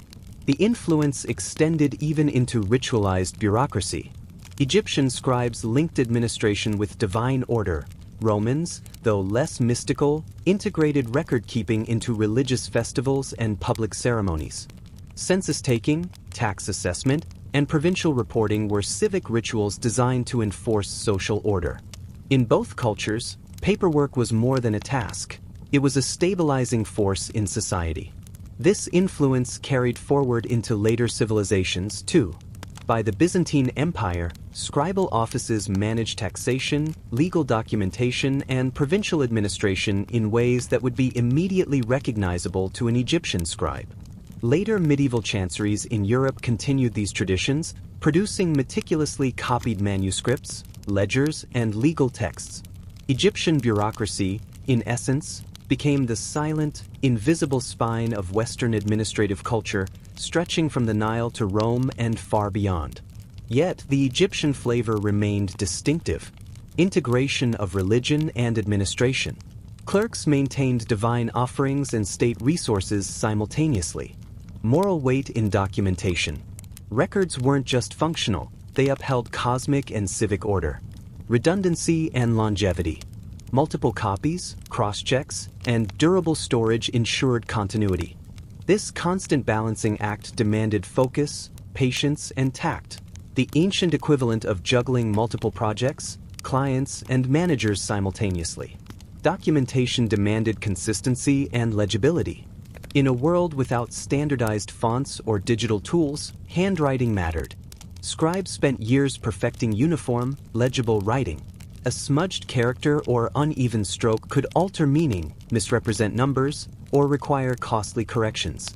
Margins were often used for annotations, corrections, or comments, allowing for clarification without rewriting entire documents. This was an early form of version control, ensuring that records remained interpretable even after errors occurred. The social dimension of these tasks cannot be understated. Scribes collaborated to cross-check records, consult peers, and verify calculations. Mentorship helped novices navigate complex procedures. Subtle office politics and human dynamics affected how tasks were assigned, reviewed, and corrected. Even tedious work was embedded in a social system, reinforcing accountability and cohesion. Innovations arose from necessity. To handle large workloads and prevent mistakes, scribes developed methods for organization, color-coded inks, structured columns, standardized forms, and cross-referencing systems. These techniques improved efficiency, reduced error, and established protocols that would influence future civilizations. Documentation demanded consistency and legibility. In a world without standardized fonts or digital tools, handwriting mattered. Scribes spent years perfecting uniform, legible writing. A smudged character or uneven stroke could alter meaning, misrepresent numbers, or require costly corrections. Margins were often used for annotations, corrections, or comments, allowing for clarification without rewriting entire documents. This was an early form of version control, ensuring that records remained interpretable even after errors occurred. The social dimension of these tasks cannot be understated. Scribes collaborated to cross-check records, consult peers, and verify calculations. Mentorship helped novices navigate complex procedures. Subtle office politics and human dynamics affected how tasks were assigned, reviewed, and corrected. Even tedious work was embedded in a social system, reinforcing accountability and cohesion. Innovations arose from necessity. To handle large workloads and prevent mistakes, scribes developed methods for organization, color-coded inks, structured columns, standardized forms, and cross-referencing systems. These techniques improved efficiency, reduced error, and established protocols that would influence future civilizations. In essence, Tedium bred ingenuity. The repetitiveness of temple inventories and tax calculations inspired solutions that made the entire system more robust. The psychological dimension was subtle but important. Scribes faced stress quietly, relying on discipline, routine, and social support to maintain performance. Small rituals, careful organization, and collaboration helped reduce tension. Humor and informal notes provided brief respites from monotony. Even in high-pressure administrative contexts, human resilience, patience, and adaptive coping mechanisms were critical. Ultimately, temples, taxes, and tribulations shaped the very identity of the scribal profession. Scribes were not merely clerks. They were stewards of order, mediators between the divine and the mundane, and guardians of a complex system that maintained social, economic, and spiritual stability. Their challenges were multifaceted: precision and patience, diplomacy and discretion, endurance and adaptability. Even amidst monotony and stress, their work preserved stability across centuries, providing a foundation for governance that influenced Rome, Byzantium, and beyond. The modern takeaway is quietly profound. Tedious, detail-oriented, and high-stakes work may feel repetitive, but it supports civilization itself. Just as scribes managed grain, taxes, and temple inventories, countless office workers today sustain complex systems, often unnoticed. Ancient scribes remind us that resilience, diligence, and meticulous care, even in mundane tasks, shape the world quietly, reliably, and enduringly. And as we close this chapter, we can imagine the scribes, reeds in hand, scrolls stacked neatly, cross-checking figures for temple offerings, land taxes, and provisions, maintaining the rhythm of daily life along the Nile. Their labor may have been slow and repetitive, but it was the heartbeat of administration, the silent engine of empire. Chapter 21. The viziers, supervisors, strategists, and the office hierarchy. As we drift toward the gentle close of our Nile Odyssey, let's linger on the top tier of ancient Egyptian bureaucracy, the viziers. These were the ultimate supervisors, the strategists behind the scribes, the overseers of temples, taxes, and administrative labyrinths. Without their calm, methodical guidance, even the most disciplined scribes would have struggled to maintain order. Viziers were more than managers. They were architects of administration. They coordinated departments, ensured accuracy, resolved disputes, and interpreted the pharaoh's directives into actionable policies. In modern terms, they combined the roles of CEO, CFO, HR director, and quality control officer, all rolled into one, and without email or spreadsheets. Their offices were bustling centers of activity, yet the vizier's presence maintained calm and structure. Mistakes from lower clerks were absorbed, corrected, and turned into learning opportunities. Policies were enforced not with anger, but with structured oversight and a clear chain of accountability. Strategic thinking was crucial. Viziers monitored resource allocation, anticipated shortages, and planned ceremonial needs months, even years in advance. They interpreted reports from scribes and field officers, making adjustments to grain storage, tax collection, and temple offerings with foresight. This required patience, judgment, and an intimate understanding of human behavior. A vizier had to predict not just numbers, but the reliability, errors, and motivations of their clerks, a subtle art of management that resonates even in contemporary offices. Hierarchy and delegation defined their role. Viziers assigned tasks, reviewed reports, and ensured that duties were distributed fairly among scribes. They established protocols, managed audits, and oversaw apprentices and senior clerks alike.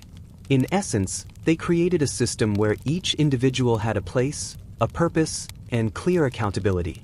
Their influence reached every corner of administration, from granaries along the Nile to distant provincial offices. Without them, the empire would have descended into disorder, as even small errors in resource management or record-keeping could ripple outward with significant consequences. Problem-solving and diplomacy were daily necessities.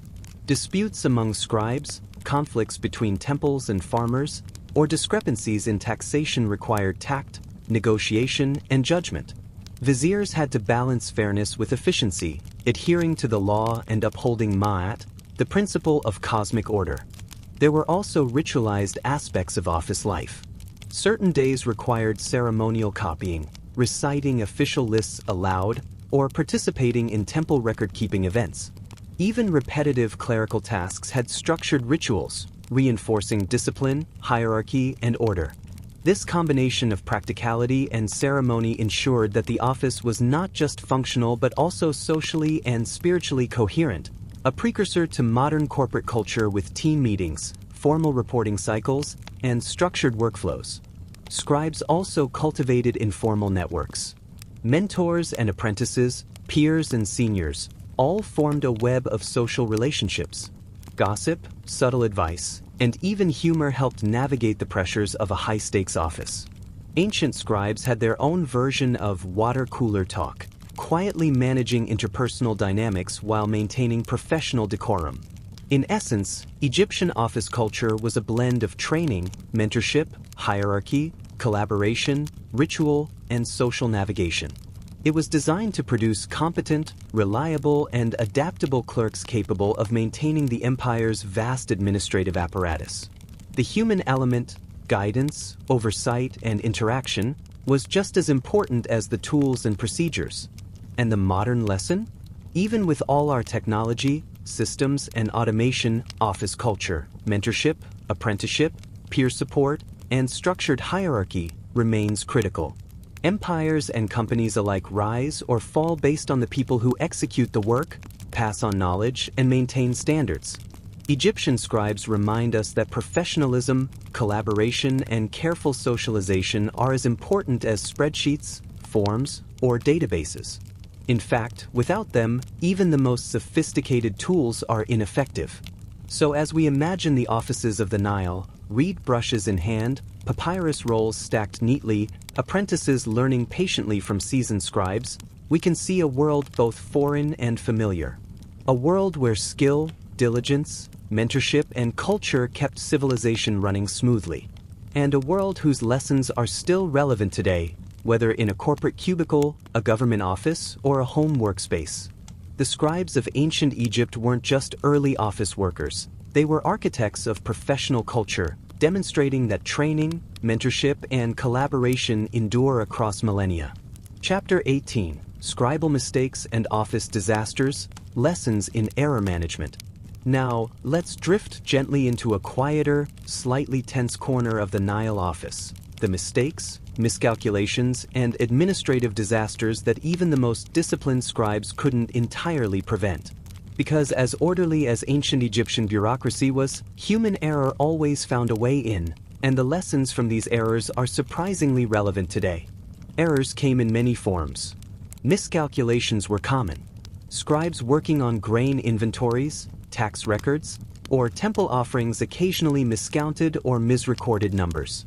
A single zero in the wrong place could transform a modest offering into a catastrophic misallocation. One surviving papyrus recounts a scribe noting, somewhat apologetically, that he had accidentally overstated the amount of grain stored in a regional granary. The correction required not only a rewrite but also an audit by a senior scribe. It's the ancient equivalent of sending an embarrassing correction to your boss after realizing your quarterly report was off by a significant margin. Copying errors were another frequent issue. Scribes often copied texts multiple times, legal documents, tax rolls, inventories. Each iteration introduced the possibility of mistakes: smudged ink, misread numerals, skipped lines, or misunderstood symbols. Red ink was used to highlight corrections or important notes, but if the scribe applied it incorrectly, the meaning could be entirely altered. One can imagine supervisors sighing over a scroll and muttering, "Again? Really?" An office refrain that transcends millennia. Miscommunication compounded errors. Instructions could be unclear, contradictory, or misinterpreted. A scribe might receive directives from a temple priest, a district overseer, and a royal official simultaneously, each emphasizing a different priority. Conflicting orders inevitably led to delays, disputes, and sometimes outright disasters in resource distribution. It's eerily similar to modern offices where multiple managers issue conflicting directives and the employee caught in the middle suffers the consequences. Archival accidents were also common. Papyrus was durable but fragile. Scrolls could tear, get wet, or suffer from sun damage. Clay tablets could break or be misplaced. Entire sets of records sometimes disappeared, forcing clerks to reconstruct them from memory or secondary sources, a stressful and error-prone process. Imagine losing an entire month of financial reports, only that month matters for crop distribution, temple offerings, and local governance. Ancient clerks understood panic in ways that resonate with anyone who's lost a digital file without a backup. Bribery and corruption added another layer to office disasters. Some clerks accepted gifts to overlook minor errors or to adjust reports in favor of a landowner or official. While it may have seemed practical at the time, such actions could destabilize grain distribution, tax collection, and temple funding. Discrepancies were eventually detected, sometimes resulting in severe consequences for the scribe and the office as a whole. Even in ancient bureaucracy, shortcuts rarely led to true efficiency. Overwork and fatigue also contributed. Scribes often worked long hours in hot, dimly lit rooms, copying scroll after scroll, calculating taxes, and maintaining inventories. Fatigue increased the likelihood of mistakes. Some papyri hint at clerks complaining of exhaustion, asking for breaks, or begging supervisors to verify calculations before penalties were applied. Modern offices can sympathize. Human error often correlates directly with overwork and unrealistic workloads. Hierarchy and oversight could both mitigate and exacerbate mistakes. While senior scribes and overseers helped catch errors, their oversight sometimes introduced delays or second-order mistakes. A correction by one scribe could inadvertently conflict with the work of another, creating a cascading effect of errors across multiple offices. It's a subtle reminder that oversight is only effective when structured carefully, a lesson modern managers can appreciate. Some errors, however, led to unexpected innovations. When mistakes in record-keeping threatened resource distribution or temple offerings, clerks sometimes devised new methods to reduce future errors, standardized forms, cross-checking routines, and verification procedures. These innovations became integral parts of the office culture.